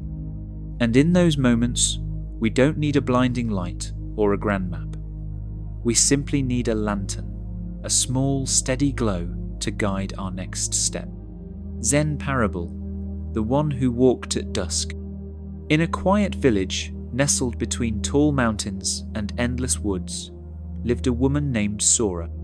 From a young age, Sora had heard stories of a great Zen master who lived far beyond the forest, in a clearing untouched by time. They said the master held a wisdom so deep that even one meeting with him could awaken the soul. Sora longed to meet him, to ask her questions, to find her direction, but she was afraid. The path to the master's dwelling was unknown to her winding, unmarked and filled with dense trees that cloaked the way in shadow. She told herself, "I will wait until I am more confident, until the sun is high and I can see every turn clearly. Then I will begin." And so, days turned to months. Months turned to years. She watched others come and go, some returning with calm eyes and steady breath, others never returning at all.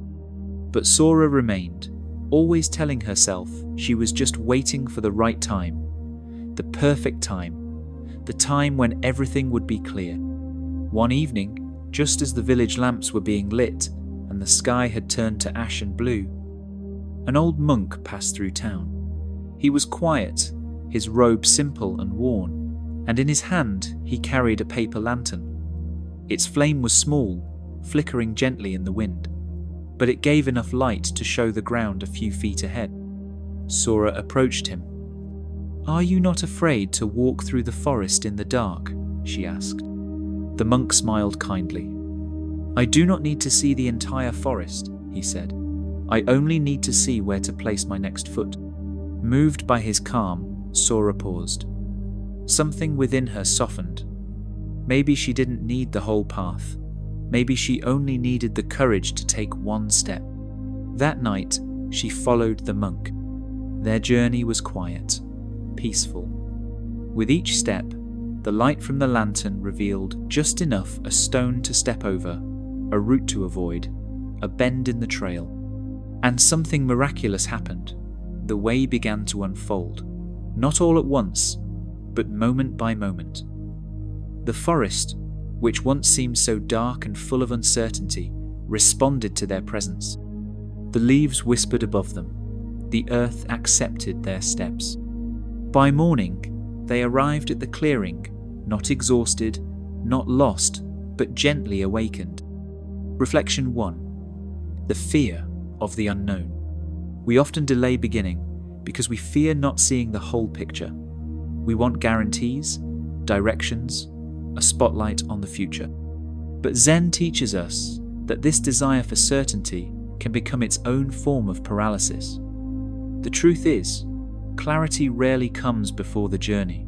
It arrives as we walk. Reflection 2. The power of a small light. A lantern doesn't show you the entire forest, but it shows you where to place your foot. This is what faith looks like in practice. A kind thought, a gentle breath, a choice to move forward, even if the future is not yet visible. In a world that glorifies grand plans and instant results, Zen returns us to simplicity, reminding us that just enough is more than enough. Reflection 3. Moments create the path. The path is not something we must always build. Sometimes it already exists, waiting for our footsteps to awaken it. Just like the monk's lantern revealed the trail bit by bit, life unfolds in response to presence. You do not need to sprint, you only need to keep walking. Reflection 4. Letting go of the perfect time. Sora waited for the perfect conditions, the right light, the certainty of the trail. But what she found was this: perfection never comes. Conditions are rarely ideal. And yet, when we take a step anyway, life meets us with grace. The moment you stop waiting and begin trusting, that's when your path begins. Reflection 5. Trusting the dusk. Twilight is not the absence of light. It is its soft transformation. Many of us feel our lives are in this in-between place, not quite dawn, not quite dark. We may feel unsure, hesitant, but dusk carries its own kind of magic. It invites us to slow down, to walk gently, to listen closely. Reflection 6. You are the light you carry. What if the lantern is not something you find, but something you've had all along? Your awareness, your hope, your intention. These are your lantern. You may not feel bright. You may not feel ready. But you are enough to take one step, and that step is everything. Reflection 7. Arrival is in the journey. Sora reached the clearing not through speed or certainty, but through trust, through presence, through walking the unknown with grace. You too are walking a path of becoming. You are not lost. You are not behind. You are becoming step by step, breath by breath. Reflection 8. Begin with what you have. What is your lantern? Is it your breath? A journal? A prayer? A conversation you've been meaning to have? Use what you have. Begin where you are. Let the path unfold as it must. Reflection 9. You do not walk alone. Even when it feels like no one sees your journey, you are not alone. Others are walking too quietly, slowly, faithfully. Some carry lanterns, some are looking for one. And in your walking, you light the way for someone else. Reflection 10. Walk on. Tonight, picture yourself at the forest's edge, the sky dimming, the lantern in your hand, small but steady. You do not need to run. You do not need to know the ending. All you need is to take the next step.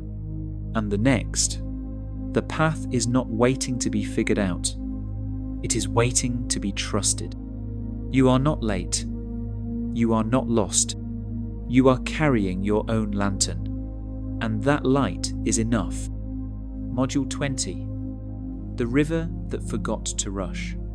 We live in a world obsessed with pace, with catching up, with sprinting toward goals, milestones, and imagined destinations.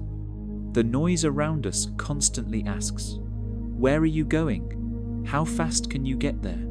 Why are you still here?" This pressure can be deafening. It can cause us to believe that if we are not moving quickly, we are failing. But Zen offers another view, a gentler, more natural rhythm. One that says the truest journeys are not raced, but flowed. And just like the river, you are still arriving, even when it feels like you're barely moving. Rivers do not rush. They do not leap frantically toward the sea, anxious to prove their worth. Instead, they move with deep trust, winding, meandering, curving through valleys, wrapping around stones, and sometimes pausing in still pools where the sky reflects on their surface. In every moment, even when they seem still, they are becoming. They are not late, they are not behind. They are simply flowing in harmony with gravity, time, and truth. Zen parable, the still waters. A young student once approached his master, burdened by a sense of urgency. He was bright and eager, but restless. "How do I catch up in life?" he asked. "I feel like everyone else is so far ahead. My friends are succeeding, my peers are thriving. I keep falling behind. What should I do?" The master did not answer. Instead, he gestured for the student to follow him. They walked together through fields and woods until they arrived at a quiet riverbank. The sun hung low in the sky. The river moved with a gentle rhythm, curving around smooth stones, flowing softly through reeds that swayed in the breeze. "Watch," the master said, settling onto a patch of moss. So they sat. Minutes passed, then hours.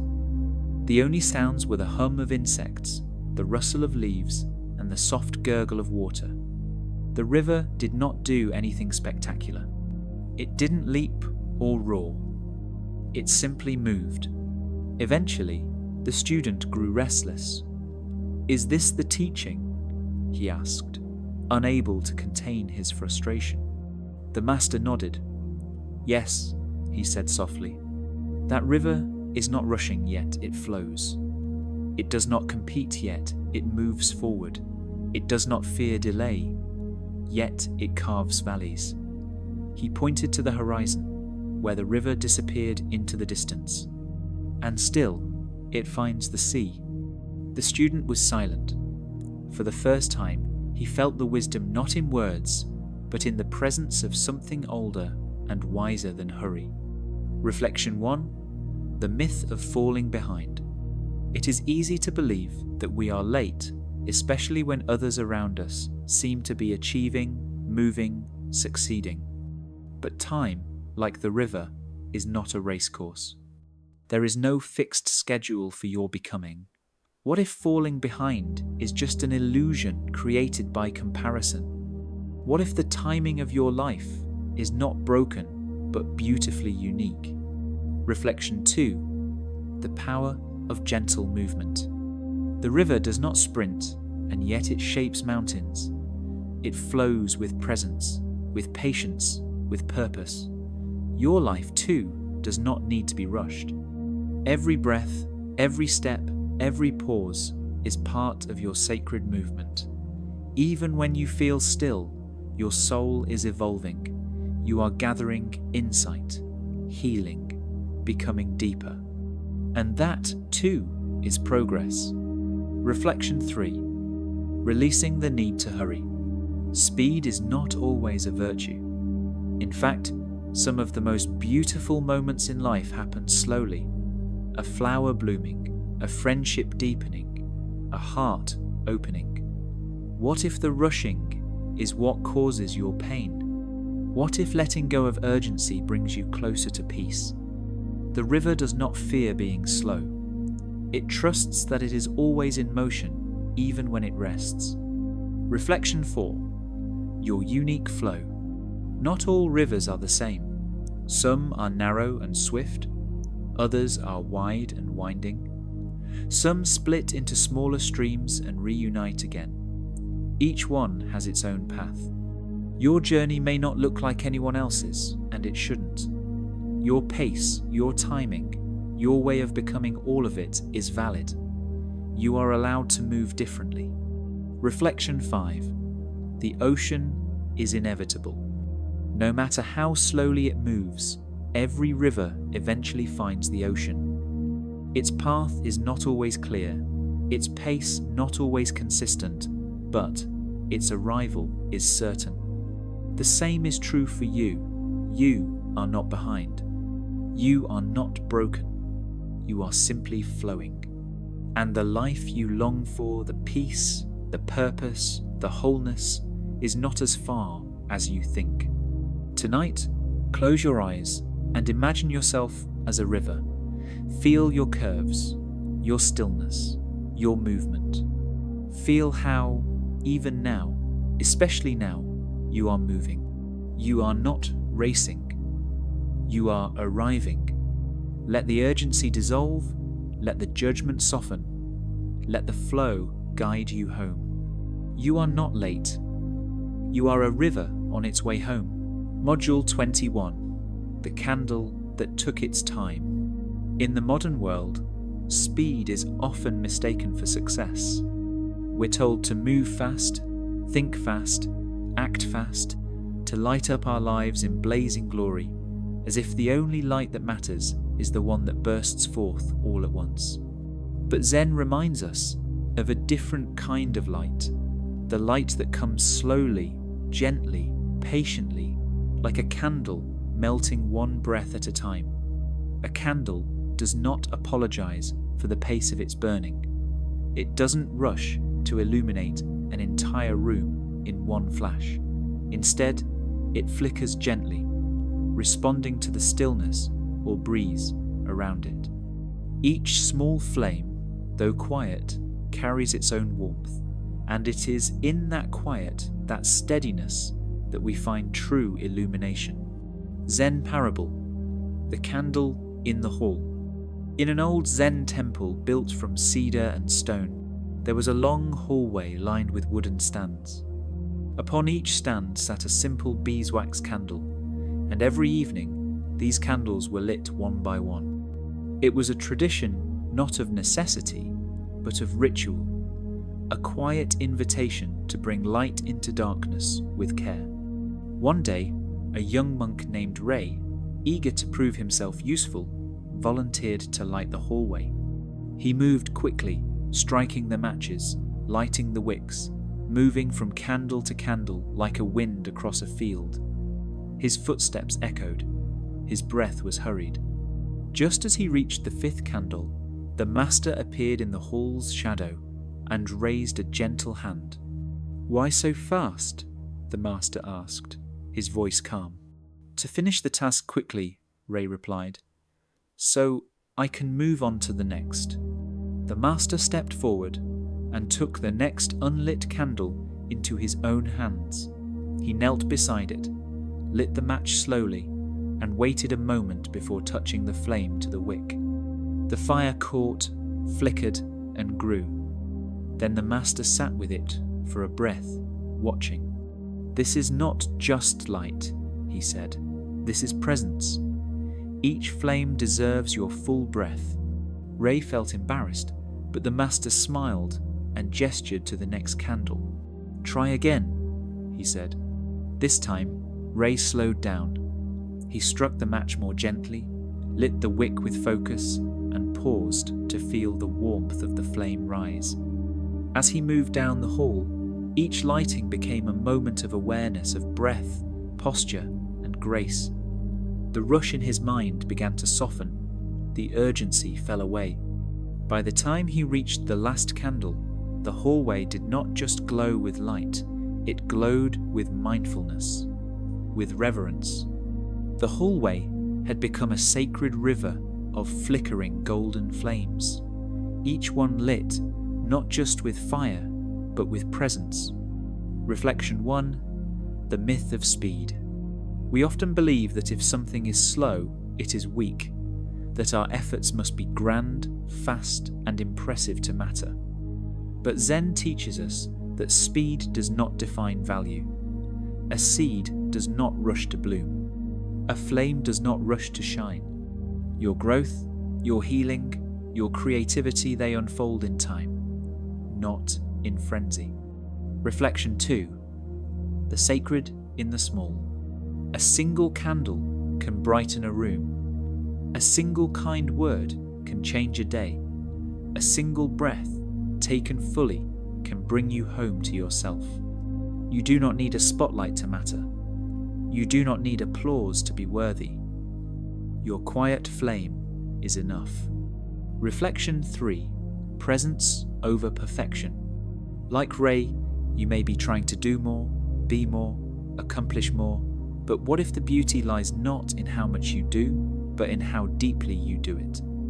Lighting one candle with presence is more powerful than lighting 100 in haste. Reflection 4. The path of gentle becoming. Becoming your fullest self is not an event. It's a candlelit path, flicker by flicker, breath by breath. Some days the flame will be strong. Other days it may barely glow, but it is still there. Still you. You are not a firework. You are a flame. Reflection 5.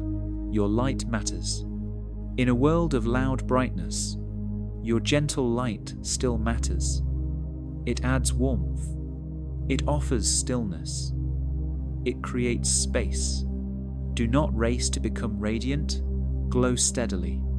You are not behind. You are not too late. You are becoming light one sacred breath at a time. So tonight, if you feel like your light is small, know this. The world is not lit by infernos. It is lit by millions of steady, quiet candles. And yours, exactly as it is one of them. Let it shine. Module 23. The mountain that waited. High above the valleys, beyond the chatter of roads and the rush of rivers, there is a mountain that stands in quiet strength. It watches the world with calm. Birds circle its peak. Clouds rest along its slopes. Seasons pass like whispered prayers across its surface. And still, it does not move. The mountain does not chase the sun. It does not envy the sea. It does not cry for the sky. It simply remains grounded, vast, and present. Zen Parable. The Patient Mountain. A monk named Tetsu once left his monastery in search of clarity. He had read many sutras, sat in meditation for years, and yet peace eluded him. There must be more, he thought. A deeper truth, a master who can unlock it. So he climbed. For days he climbed, ascending a mountain path known only to a few. He believed that at the summit a great Zen teacher awaited. But when he arrived at the top, there was only sky, no temple, no monk, no answers. Frustrated, Tetsu threw down his staff and shouted, "I've wasted my time. There is nothing here." The wind passed gently around him. A hawk circled above. Clouds moved in slow silence. The ground was solid beneath him, and gradually something in him softened. He realized the mountain had not promised answers, it had only offered presence. Tetsu sat. Minutes passed, then hours. He noticed his breath slow, his heartbeat quiet. The stillness around him entered him. The mountain was not silent. It was speaking in a language beyond words. And in that language he heard, "You do not need to move to be powerful. You do not need to search far to be whole." Reflection 1. The power of presence. In our culture of goals and gains, we are urged to chase promotions, partners, enlightenment, legacy. But Zen reminds us, not everything must be pursued. Some things arrive when we become still enough to notice them. Like the mountain, you can be a space of quiet gravity, drawing wisdom not through movement, but through rootedness. Reflection 2. You are not behind. Many people fear they are falling behind in life, that they haven't climbed high enough, fast enough. But what if the climb is not upward, but inward? What if stillness is not stagnation, but sacredness? The mountain does not compete with the clouds. It lets them pass, and still it remains. So too with you. Let others race. Let the world whirl. You are allowed to be still. Reflection 3. When the world comes to you. A strange thing happens when you become grounded. The world shifts. People feel your steadiness. Opportunities rise. Peace finds you. You do not need to shout to be heard or rush to be seen. You are like the mountain, the center of your own quiet universe. From that place, even the wind comes to sit beside you. Reflection 4. The patience of mountains. Mountains teach patience. They are shaped by time, not force. Their beauty comes not from how fast they rise, but how deeply they are anchored. You are being shaped too, not in bursts of glory, but in layers of learning. Allow yourself the patience of mountains. You do not bloom in a single spring. You become over time. Reflection 5. Becoming the summit. Tetsu thought the summit would hold a teacher, and he was right only. The teacher was the mountain itself. And perhaps, more deeply, the teacher was Tetsu, now seated and still.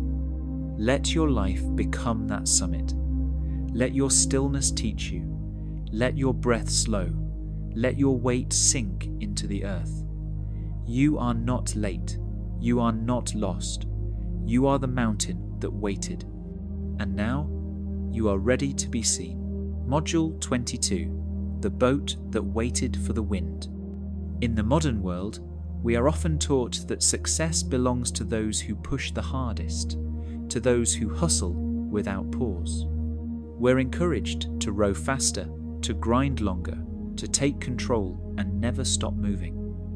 But Zen, with its quiet wisdom, suggests another way, the path of stillness.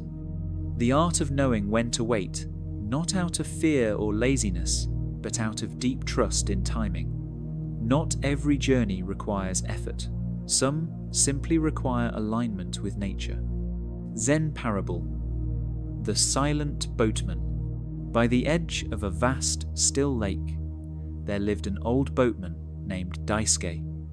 He was quiet, gentle, and deeply respected by those who knew him. For decades, he ferried travelers across the waters to the far shore, a place of retreat and contemplation.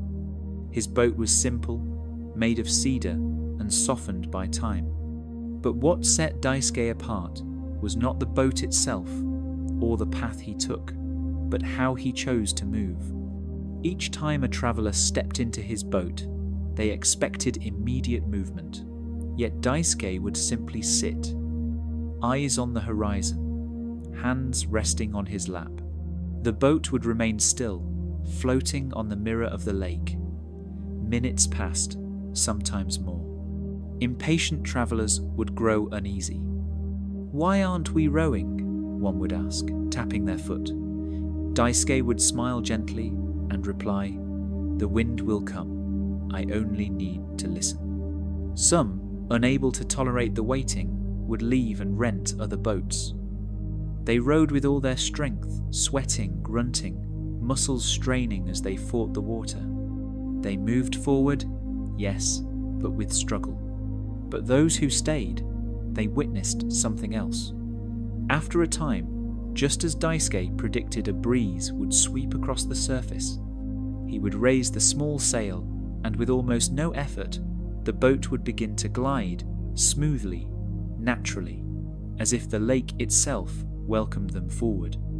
During the journey, Daisuke rarely spoke, but his silence was not empty. It was filled with the rhythm of the water, the whisper of the trees, the gentle flap of sailcloth. And those who rode with him didn't just arrive at the far shore, they arrived transformed, calmer, wiser, open.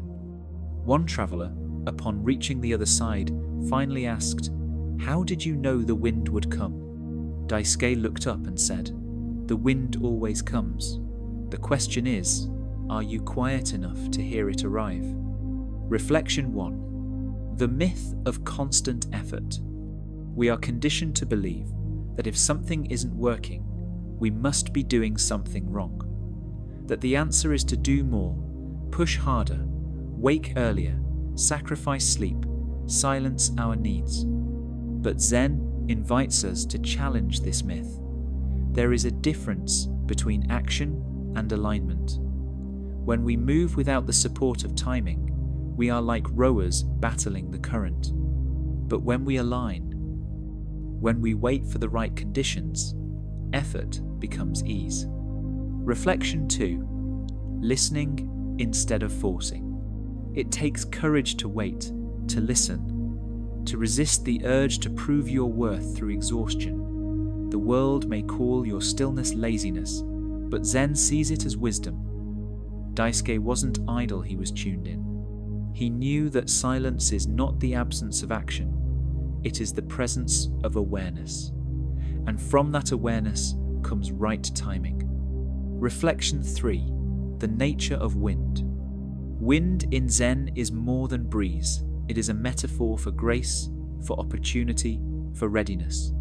Sometimes we are trying to cross a lake in our lives, toward love, or healing, or purpose, and we feel stuck. We paddle furiously and get nowhere, but maybe the wind hasn't come. Maybe life is asking us to pause, to breathe, to trust. The wind does not come because we command it. It comes when conditions are right, both around us and within us. Reflection 4. Trusting the lake. When Daisuke sat still, he wasn't passive. He trusted the lake. He knew its moods, its music, its timing. Can we do the same with our lives? Can we trust that when the time is right, the idea will land, the door will open, the next chapter will begin? We are not meant to force the current. We are meant to float with its rhythm. Reflection 5. Your inner boatman. Inside you, there is a Daisuke, a calm presence that does not panic, a knowing that does not rush. Tonight, instead of asking, "Why hasn't it happened yet?" ask, "Can I be still enough to hear the wind?" Let yourself drift. Let yourself rest. Not everything must be solved tonight. Not every answer needs to arrive now. Some boats wait. Some winds take time. But when they arrive, they carry you farther than effort ever could. You are not late. You are not idle. You are learning to trust the wind. And when it finds you, you will move with grace. Module 24. The moon that did not hurry. Every night, without fail, the moon makes its way across the sky. It does not rush. It does not compete with the sun or the stars. It does not announce its arrival with noise or fanfare. And yet, its presence is felt deeply by all who notice it. The moon reminds us of something we so easily forget in the haste of our modern lives. That presence does not need to be hurried to be powerful. It teaches us that light can take its time and still reach us when we most need it. The moon moves through phases, sometimes radiant and full, other times slender or hidden entirely. Yet even in darkness, it is not gone. It is simply in a quieter season. In Zen, we learn to observe and trust the rhythms of nature. The moon, in all its phases, is whole. It is never incomplete. It is only becoming. Zen Parable, the moon and the ocean. In a coastal village wrapped in the hush of twilight, a young boy named Naoki stood barefoot on the cool sand. The waves lapped softly at his feet, their endless motion a lullaby from the sea. Above him, the sky was wide and dark. There was no moon, only stars scattered like whispers across the heavens. He turned to his grandfather and said with a sigh, "The sky feels empty tonight. I miss the moon. Why hasn't it come?" His grandfather, wise and quiet, placed a weathered hand on Naoki's shoulder and smiled gently. "The moon is still there, little one. Even when you cannot see it, it hasn't gone anywhere. Its journey continues, even behind the veil." Naoki frowned. "But why does it hide?" His grandfather sat down on the sand beside him and motioned for him to do the same. "Because silence too is part of the dance. Light has its moments, just like shadow does. The moon teaches us that even in our invisible seasons, we are still part of something sacred." The next night, a soft sliver of silver appeared in the sky, delicate, almost hesitant. But there it was, the return. Naoki looked up and smiled. Not because the moon had come back, but because now he understood it had never left. Reflection 1. The myth of constant shine. In a world obsessed with performance and constant visibility, we are taught to fear our quieter seasons. Social media tells us to be endlessly productive. Work culture rewards those who never pause. And yet, nothing in nature blooms all year. The moon waxes and wanes, trees drop their leaves, oceans ebb and flow. Why should we expect our spirits to be any different? Zen reminds us, you do not need to shine all the time to be radiant. Your value does not diminish when you are quiet, it deepens. Reflection 2. Trusting your phases. Like the moon, you have your own rhythm, your own tides. There are moments in life when your energy surges, when inspiration flows, when your voice is strong, your path clear. And then there are times when everything softens. You feel invisible, still, unsure. These are not signs of failure. These are the dark moons of your life's sacred pauses, meant for renewal, reflection, and return. Just because others can't see your glow doesn't mean it isn't there. You are always becoming. Reflection 3. The courage to be unseen. It takes bravery to be still in a world that moves quickly. It takes strength to honor your hidden phases. The moon does not shrink in shame when it disappears from view. It does not fear its own quiet. Instead, it trusts the cycle. It waits, gathering energy, knowing it will rise again full and luminous. Can you give yourself permission to do the same? Reflection 4. Gentle rising. When the moon returns after the new moon, the phase of deepest darkness, it doesn't come back as a blinding light. It emerges as a soft crescent, barely visible, just a whisper of silver against the sky. And yet, that sliver is enough. It grows slowly, patiently, without apology. So too can your growth be slow, gentle, unhurried. You don't need to arrive all at once. A whisper of change is still change. A flicker of hope is still hope. Let yourself rise, breath by breath. Reflection 5. Let others race, you rise. In a noisy world, some will rush ahead. They will shine bright, speak loudly, fill every space. But you do not need to compete with the sun to be luminous. You are the moon, quiet, steady, reflective.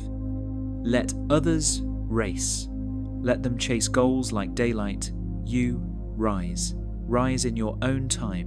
Rise in your own way. Tonight, if you feel behind, remember the moon. It does not hurry. It does not worry. It simply returns. So will you. You are not broken. You are not too late. You are simply in a quieter part of your light. Trust your rhythm and rise. Module 25. The Guest Who Came Late. In a world that celebrates speed, achievement, and milestones reached early in life, we often forget the quiet power of those who arrive slowly, later, or not, according to the expected timeline. From childhood, we're taught that success has an age limit, that if we haven't found our purpose by a certain year, or fallen in love by a certain age, or built a career by a certain deadline, then we've failed. The world tends to glorify the first to arrive, the youngest to achieve, the earliest to shine. But in Zen, time is not a race, it is a rhythm, a gentle unfolding. Zen Parable, The Last Arrival. At a serene hilltop temple, preparations were underway for the grand celebration of the full moon, a sacred occasion of community and reflection. The abbot had sent invitations far and wide, inviting people from every nearby village to gather, share food, offer gratitude, and sit together beneath the moonlight. On the day of the celebration, the temple courtyard came alive with laughter and light. Children played, elders told stories, and music echoed softly through the trees. Guests arrived in waves. Some came early, bringing baskets of fruit and flowers. Others arrived with flutes, poems, and tales to tell. As the sun rose and passed its peak, the courtyard filled with joy. Dances unfolded, songs were sung. Everyone found a place, all except one seat that remained empty. As the sun began to dip below the hills, and the golden light of dusk painted the sky, the final temple bell rang to mark the close of day. Most guests had begun to leave, full from the feast, warmed by companionship. Then, just as twilight touched the horizon, a figure appeared at the temple gate, an old traveller, cloaked in dust and silence. He carried no offerings, no instrument, no companion, only a calm smile. A few monks, puzzled, stepped forward. "You are very late," they said, their voices respectful, yet uncertain. The old man bowed deeply. "Yes," he said, "the road was long, but I've come." Before any more could be said, the abbot stepped from the hall and looked at the man. With a nod, he welcomed him. "The moon," the abbot said, "is not less full now than it was this morning, and so your presence is not less sacred." He motioned for the traveller to come in. The old man entered the courtyard and sat on the one empty mat, just as the moon began to rise. Its silver light touched every leaf, every cup, every face. The traveller sat in silence, ate what was left of the feast, and gazed upward with a look of deep contentment. Later, as the monks cleaned the courtyard, one whispered, "He came last, but he seemed most fulfilled." The abbot smiled. That is because he understood the secret. Arrival is not about when, it is about how. Some chase the feast, some rush to be first, but the one who arrives with presence truly tastes it. Reflection 1. Redefining arrival. How often do we punish ourselves for being late? Late to find love, late to forgive, late to heal, late to understand our purpose. We compare ourselves to others who seem to have arrived early, who bought homes, started families, built careers by a certain time. But Zen teaches that there is no cosmic deadline, no moment missed that cannot still unfold in beauty. You are not behind. You are arriving at your own time, by your own path. Reflection 2. The feast waits for you. Life does not close its doors because you were delayed. It does not revoke its invitation. The feast of joy, of peace, of purpose, it continues, and it waits. Like the empty seat in the courtyard, there is a place meant for you. You don't need to justify your timing. You don't need to rush. You need only arrive fully, honestly, with the breath of now. Reflection 3. The gift of presence. The old traveller had no wrapped gifts, no grand gestures. Yet, he brought something the others did not: pure presence. He wasn't concerned with how much had happened before him. He didn't compare or apologize. He simply arrived, accepted the moment, and received it deeply. You can do the same. You don't need to come bearing proof of progress. Come bearing presence. Come with your whole self. Reflection 4. You are the late blooming flower. Some flowers bloom early, opening their petals in the first light of spring. Others wait for warmer soil, for longer days. But the late bloomers are no less beautiful. In fact, their timing often makes them more vivid, more unexpected, more precious. If your bloom is coming later in life, it is not a flaw, it is a rare kind of beauty. Reflection 5.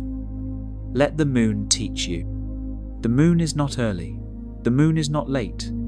It rises and falls with an ancient rhythm. Even when it is invisible, it is not gone. It is simply becoming. Let the moon be your mirror. Let it remind you, you are not racing. You are rising. You are not lost. You are unfolding. And whether your light appears today, tomorrow, or years from now, it will still shine fully when the moment is right. You are not behind. You are on your way.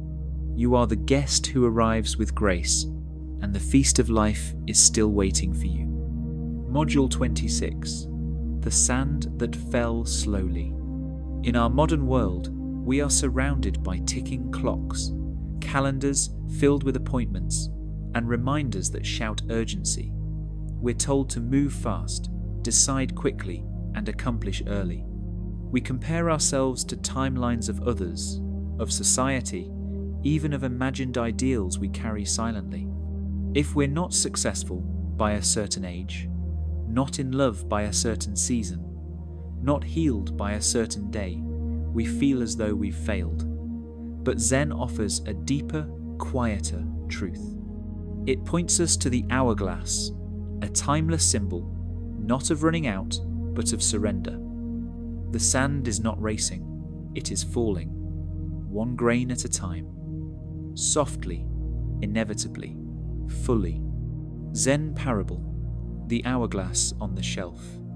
Within the quiet walls of a centuries-old monastery, there was a forgotten study tucked behind the library.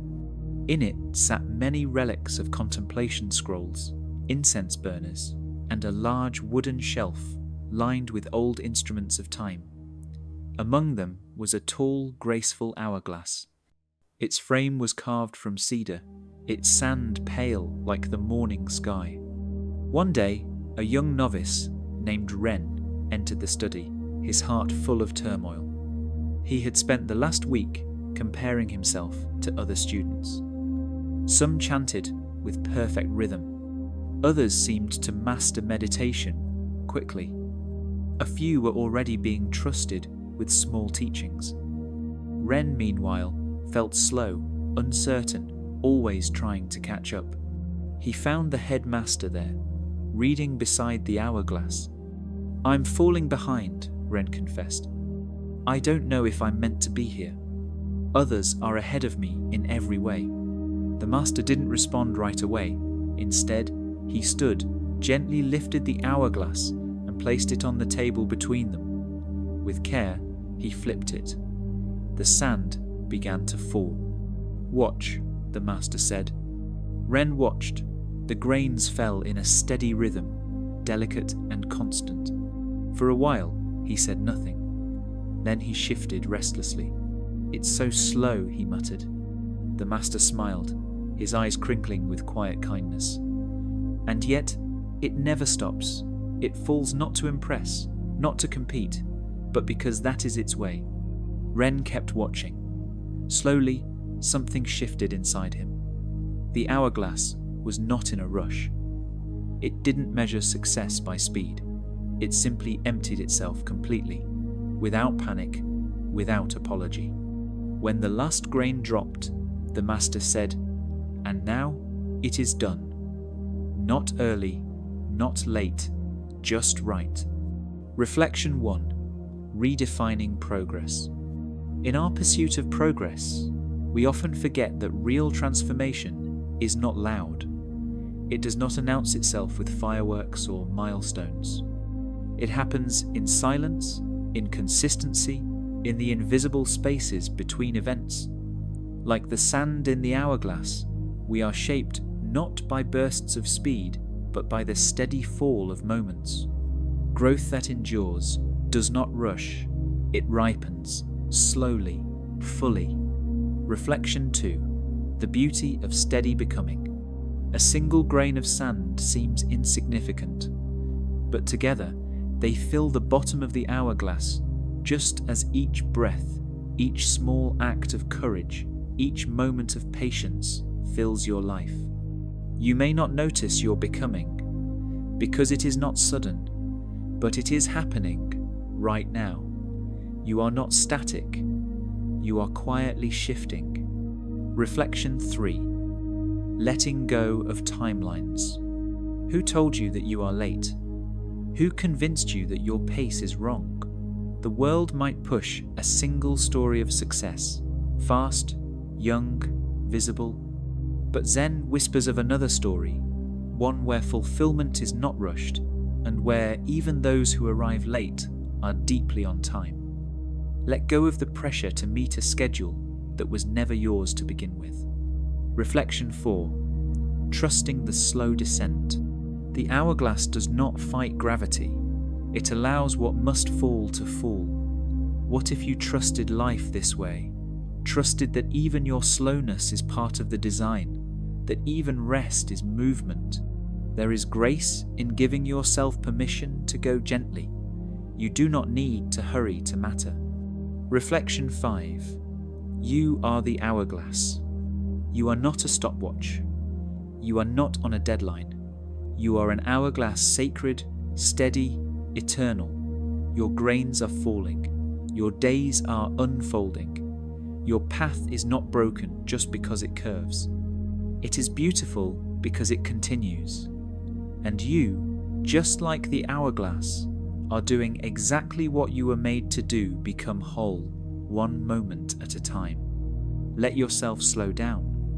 Let yourself be incomplete.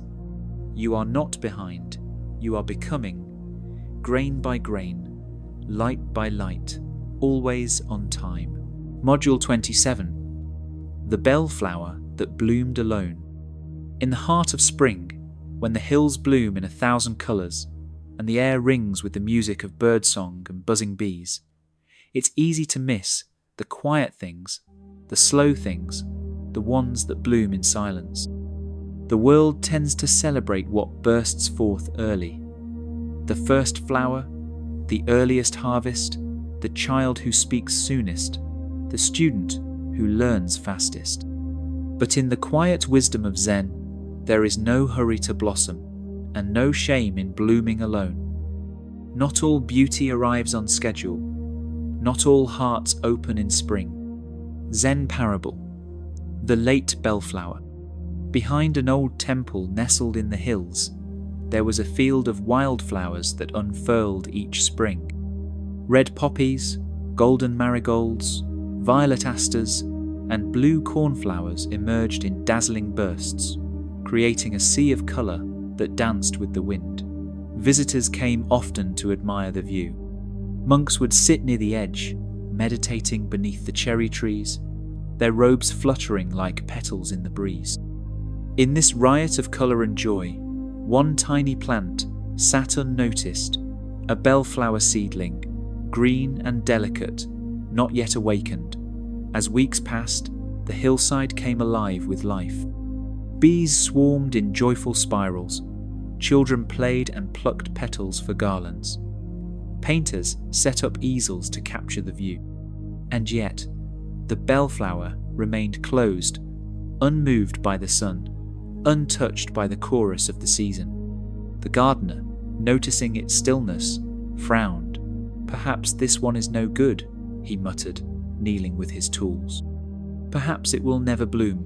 His hand reached toward the base of the plant, preparing to dig it up and make space for something newer, something faster.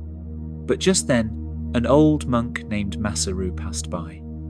He walked slowly, with a staff in hand and the patience of stone. Seeing the gardener's intent, he gently touched the man's shoulder and said, "Let it be." The gardener hesitated. "But it hasn't grown. It's weeks behind the others." Masaru looked toward the little bellflower and smiled. Some hearts open when the world is quieter. Trusting the monk's words, the gardener stepped back. Days passed. The other flowers began to fade. Their petals browned and fell. The bees left for richer fields. The songs of spring dulled into the hush of early summer. The crowds vanished. Stillness returned to the hill. And then, just as silence reclaimed the earth, the bellflower stirred. Without fanfare, it began to unfurl its deep purple petals, curling open with grace and certainty. It stood alone, yet radiant, glowing softly in the amber light of dusk. The late bloom, once nearly discarded, now stood as the sole jewel of the hill. A breeze passed through the quiet field, and the fragrance of the bellflower, subtle and clean, floated far beyond what the spring blooms ever carried. Birds lingered longer near it. A butterfly landed and rested on its stem. The monks came again, not for the crowds, but for the stillness. And in the presence of the lone bloom, something sacred was felt. Reflection 1. Different seasons for different souls. We often compare our timelines with others.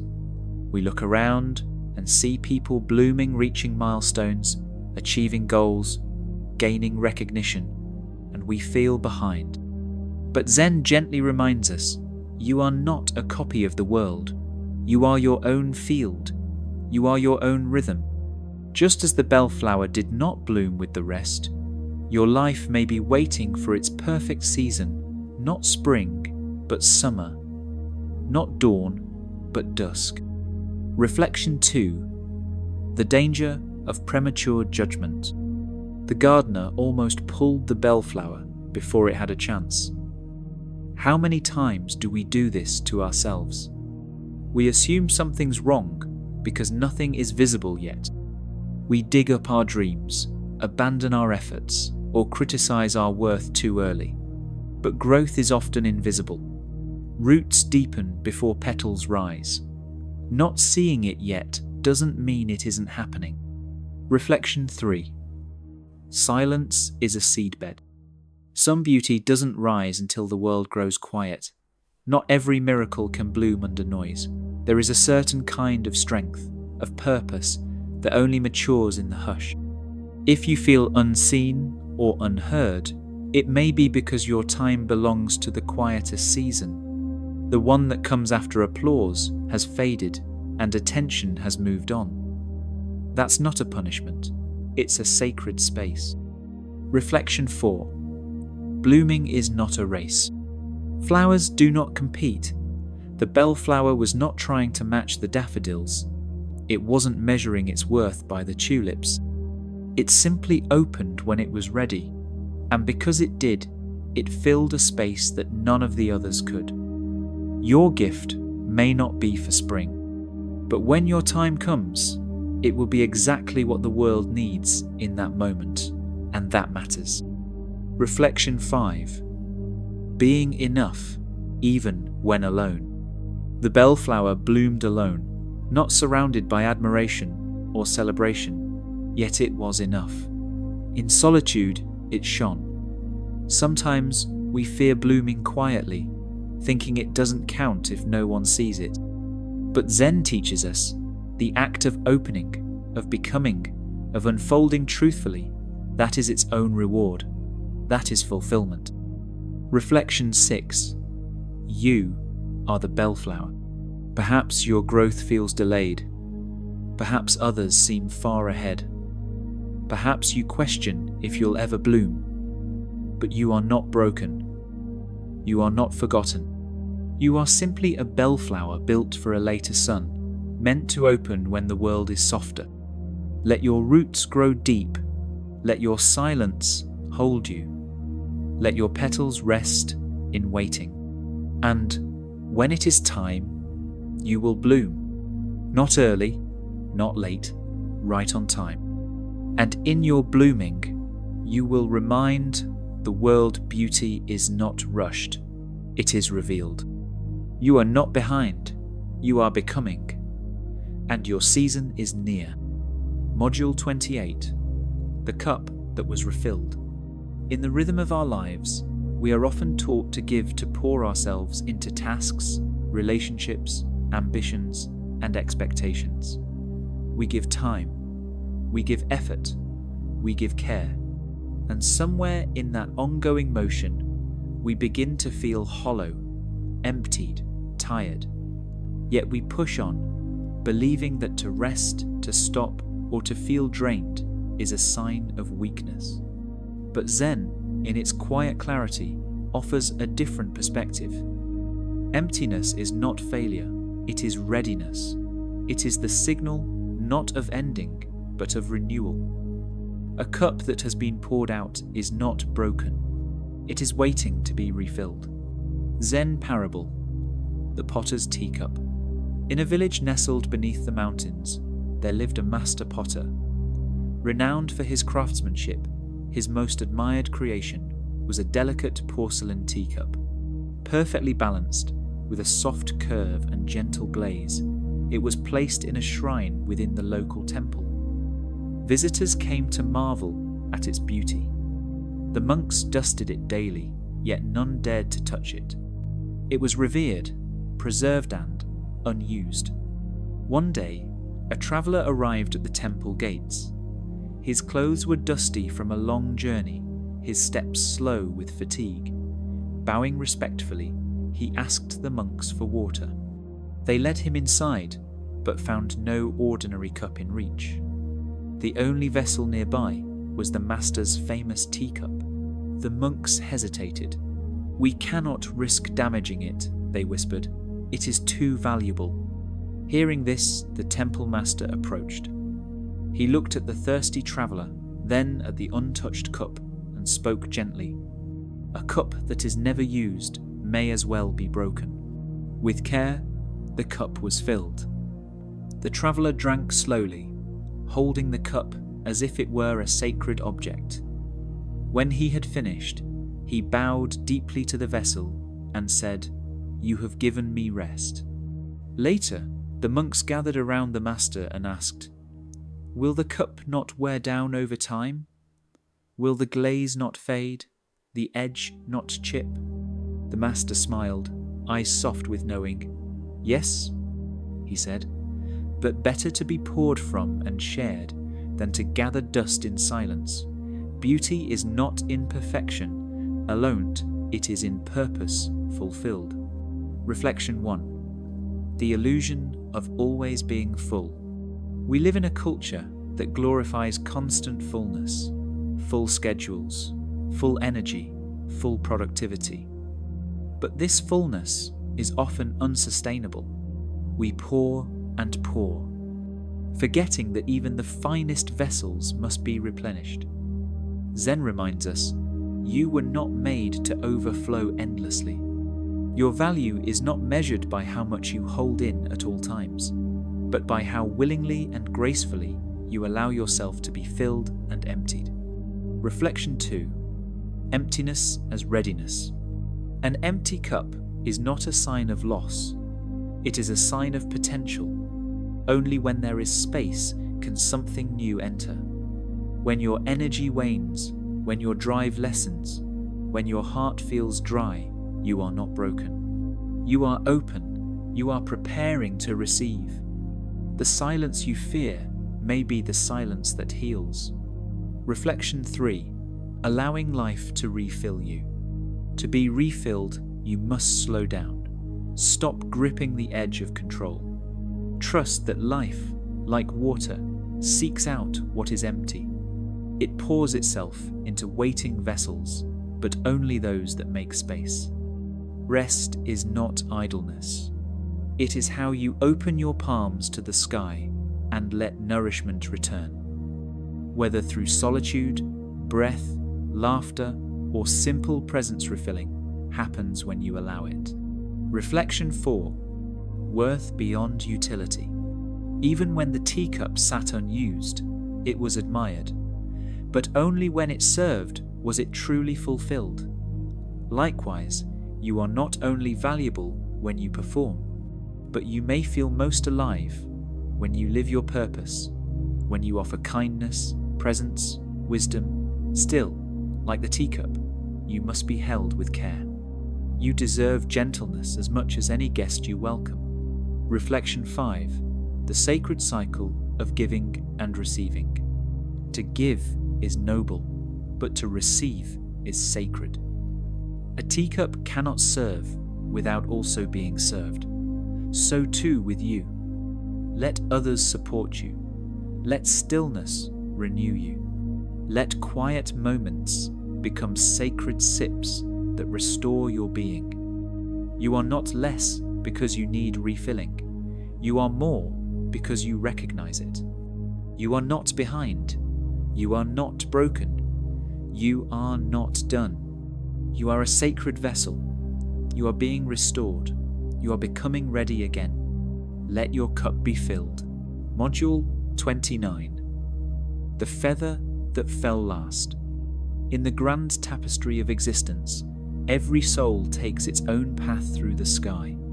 Some glide with precision, others tumble with urgency, and a few, the rare few, float. They don't rush toward a destination. They trust the air. They surrender to the invisible. They dance. In Zen, this quiet surrender is not a sign of passivity, but a sign of presence, a deep, trusting presence that knows not all journeys need to be fast to be meaningful. Some simply need to be free. Zen parable, the feather over the valley. It was early morning in the highlands, above a sweeping green valley. An old monk sat cross-legged on a flat stone, gazing out over the edge of the cliff. The sky was pale gold, kissed by the new day. Birds soared overhead cranes, hawks, sparrows their wings slicing through the breeze. The monk sat quietly, unmoving, but fully alive in the unfolding moment. Beside him stood a young novice, new to the monastery, still learning to see with the eyes of Zen. The novice fidgeted, impatient for some insight, some wisdom to be spoken. But the monk only raised a finger and pointed skyward. There, among the flurry of flight, feathers began to fall. Some dropped quickly, carried by gravity straight to the ground.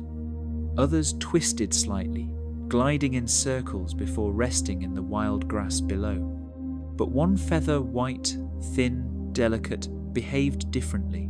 It caught a breeze and lifted higher, as if rising rather than falling. It drifted slowly, pausing mid-air, spinning in graceful spirals, then drifting again. It danced. The novice watched it, puzzled. "Why doesn't that one land?" he asked. The monk said nothing at first. He simply continued watching. Then, after a pause, he said softly, "That feather is not behind. It is simply free." Minutes passed. The feather continued its descent, slow and serene, floating across the sky like a poem. And finally, it did land, not in the patch of grass where the others had settled, but upon the surface of a quiet pool nestled between stones. The contact made only the gentlest sound, a kiss of water, but it sent ripples wide across the surface, expanding gently outward in rings. The novice's eyes widened. "It made the quietest sound," he whispered, "but the widest ripple." The monk smiled. "And that is how some souls touch the world." Reflection 1. The myth of early arrival. In our world, we often prize those who arrive first, the early achievers, the quick thinkers, the fast movers. We equate speed with success. assuming that the sooner we land in life, in career, in love, in purpose, the more value our journey holds. But Zen asks us to reconsider. What if speed is not the measure? What if grace is? What if timing is not just about arrival, but about resonance? Some feathers fall quickly. They fulfill their role with immediacy.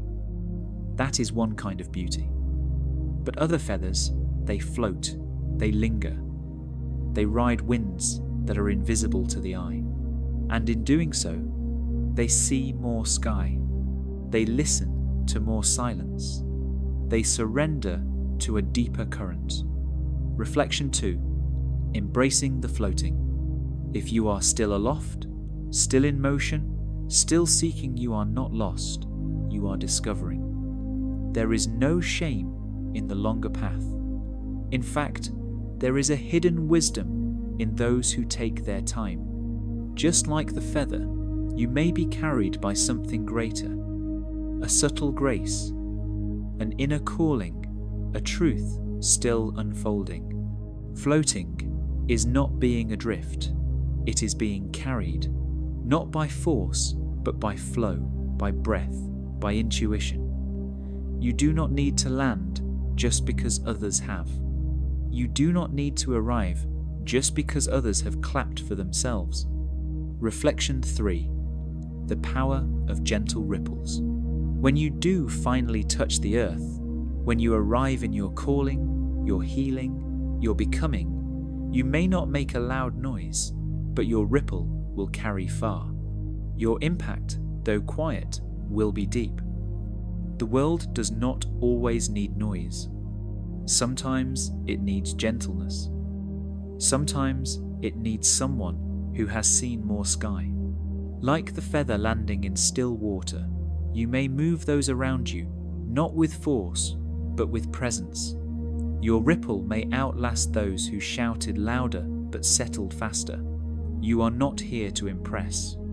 You are here to resonate. Reflection 4. Your own flight. If today you feel delayed, overlooked, or restless in your journey, pause. Imagine yourself as that feather suspended, seen by the sky, kissed by the wind. Your path may seem longer. Your landing may seem late, but it will be yours. Authentic, graceful, right. Every moment of floating is part of your story. The curves, the pauses, the unexpected lift, they are not detours. They are choreography. You are not behind. You are in motion. Let others race. Let others land quickly. You float. You trust. And when you land, the world will feel it. Because you, dear feather, are not falling. You are arriving. Module 30. The path without footprints. In today's world, we are often taught that the safest way to move forward is by following the paths that others have already walked. Society rewards conformity, the student who follows the curriculum, the employee who climbs the corporate ladder, the citizen who abides by the blueprint of tradition.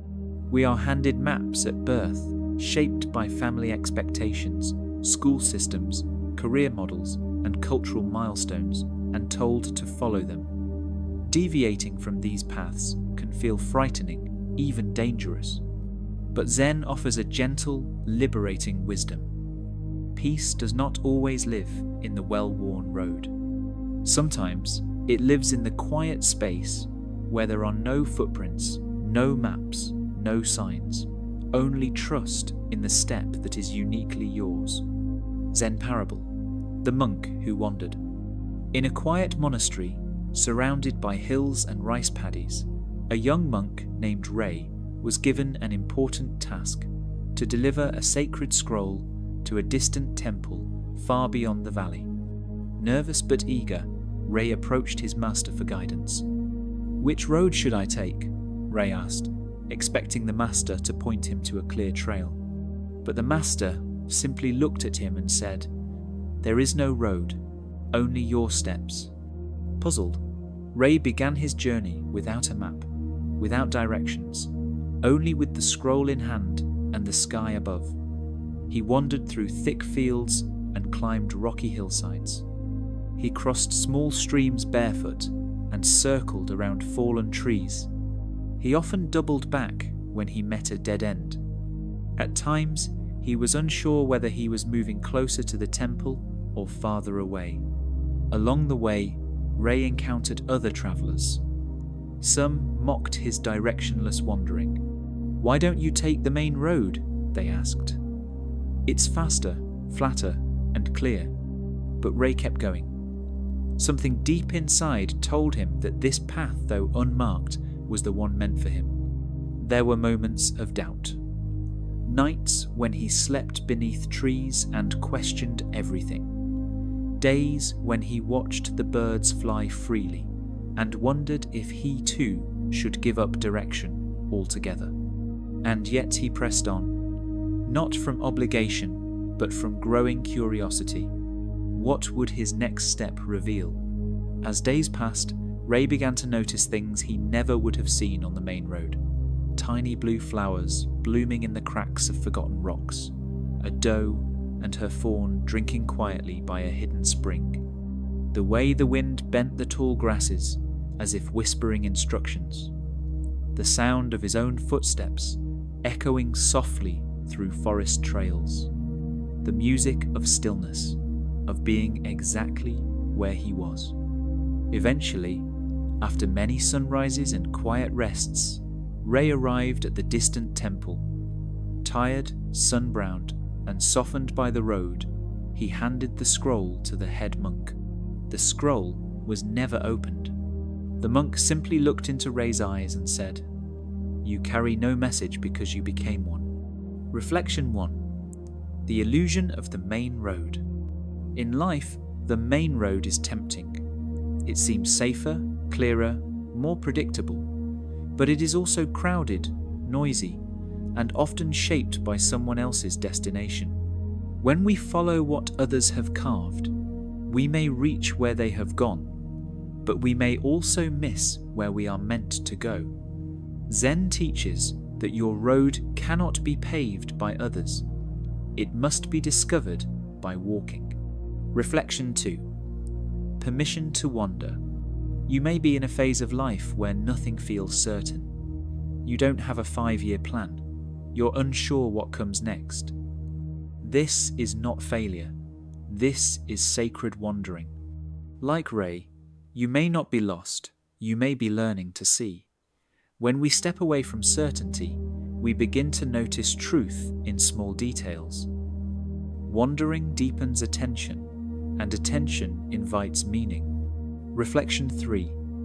Doubt is part of the journey. Like Ray, you may question your path. Others may question you.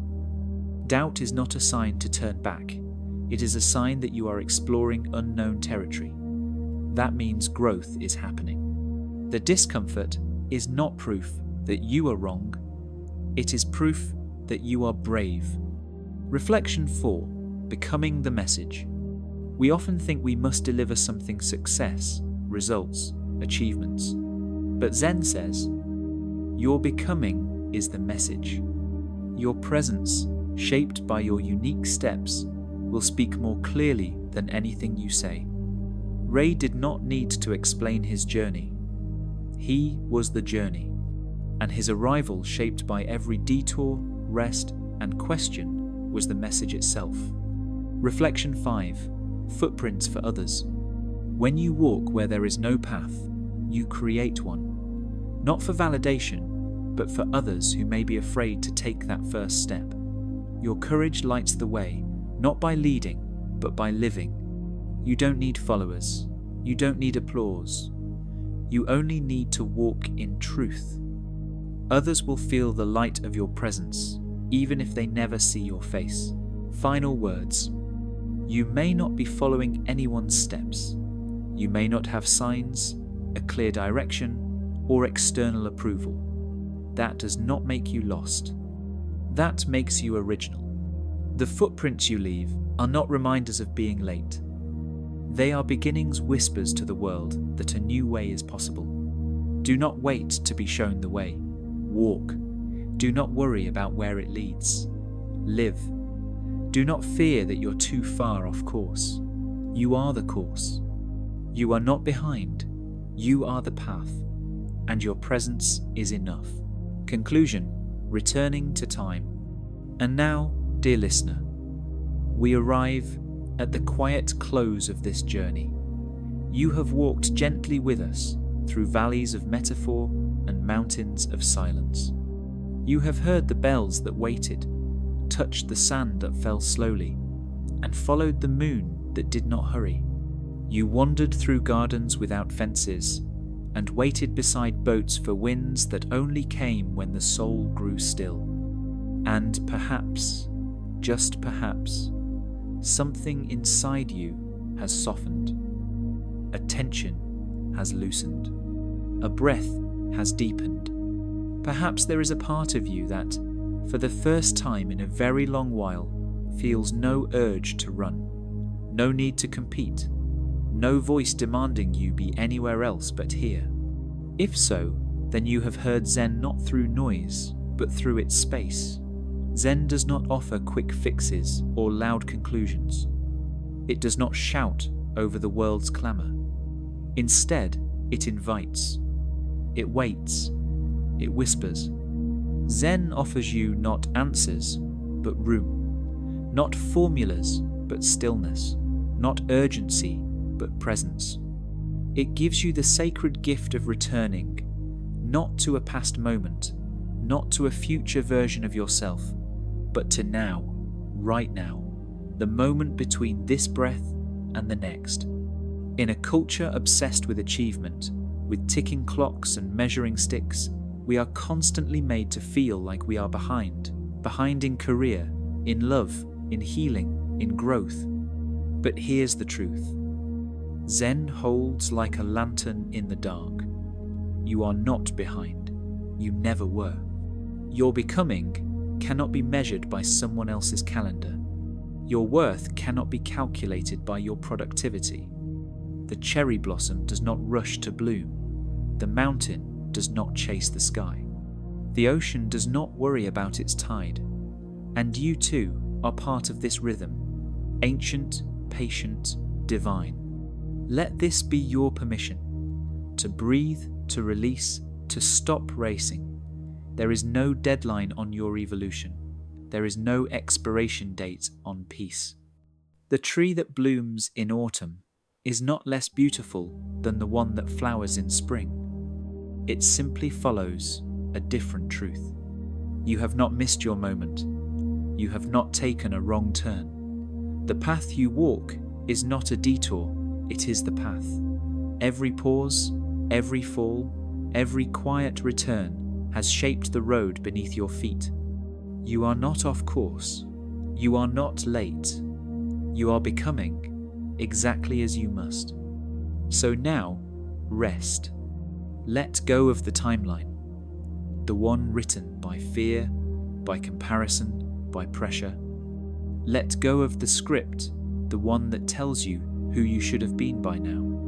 Let go of the noise, internal or external, real or imagined, and fall gently, not into sleep alone, but into the sacred comfort of being enough. As the Bellflower opened only when the world was still, as the wind carried the boat without a single outstroke, as the last feather rippled the water more deeply than the first, so too can you trust that your timing, your way, your presence is not just okay, it is holy. Tonight, may your breath slow to the rhythm of peace. May your body trust that it is safe to rest. May your spirit know that it has arrived not somewhere else, but here. You are here, and here is enough. You are the path. You are the presence. You are the peace. Sleep well, dear traveller. You are home.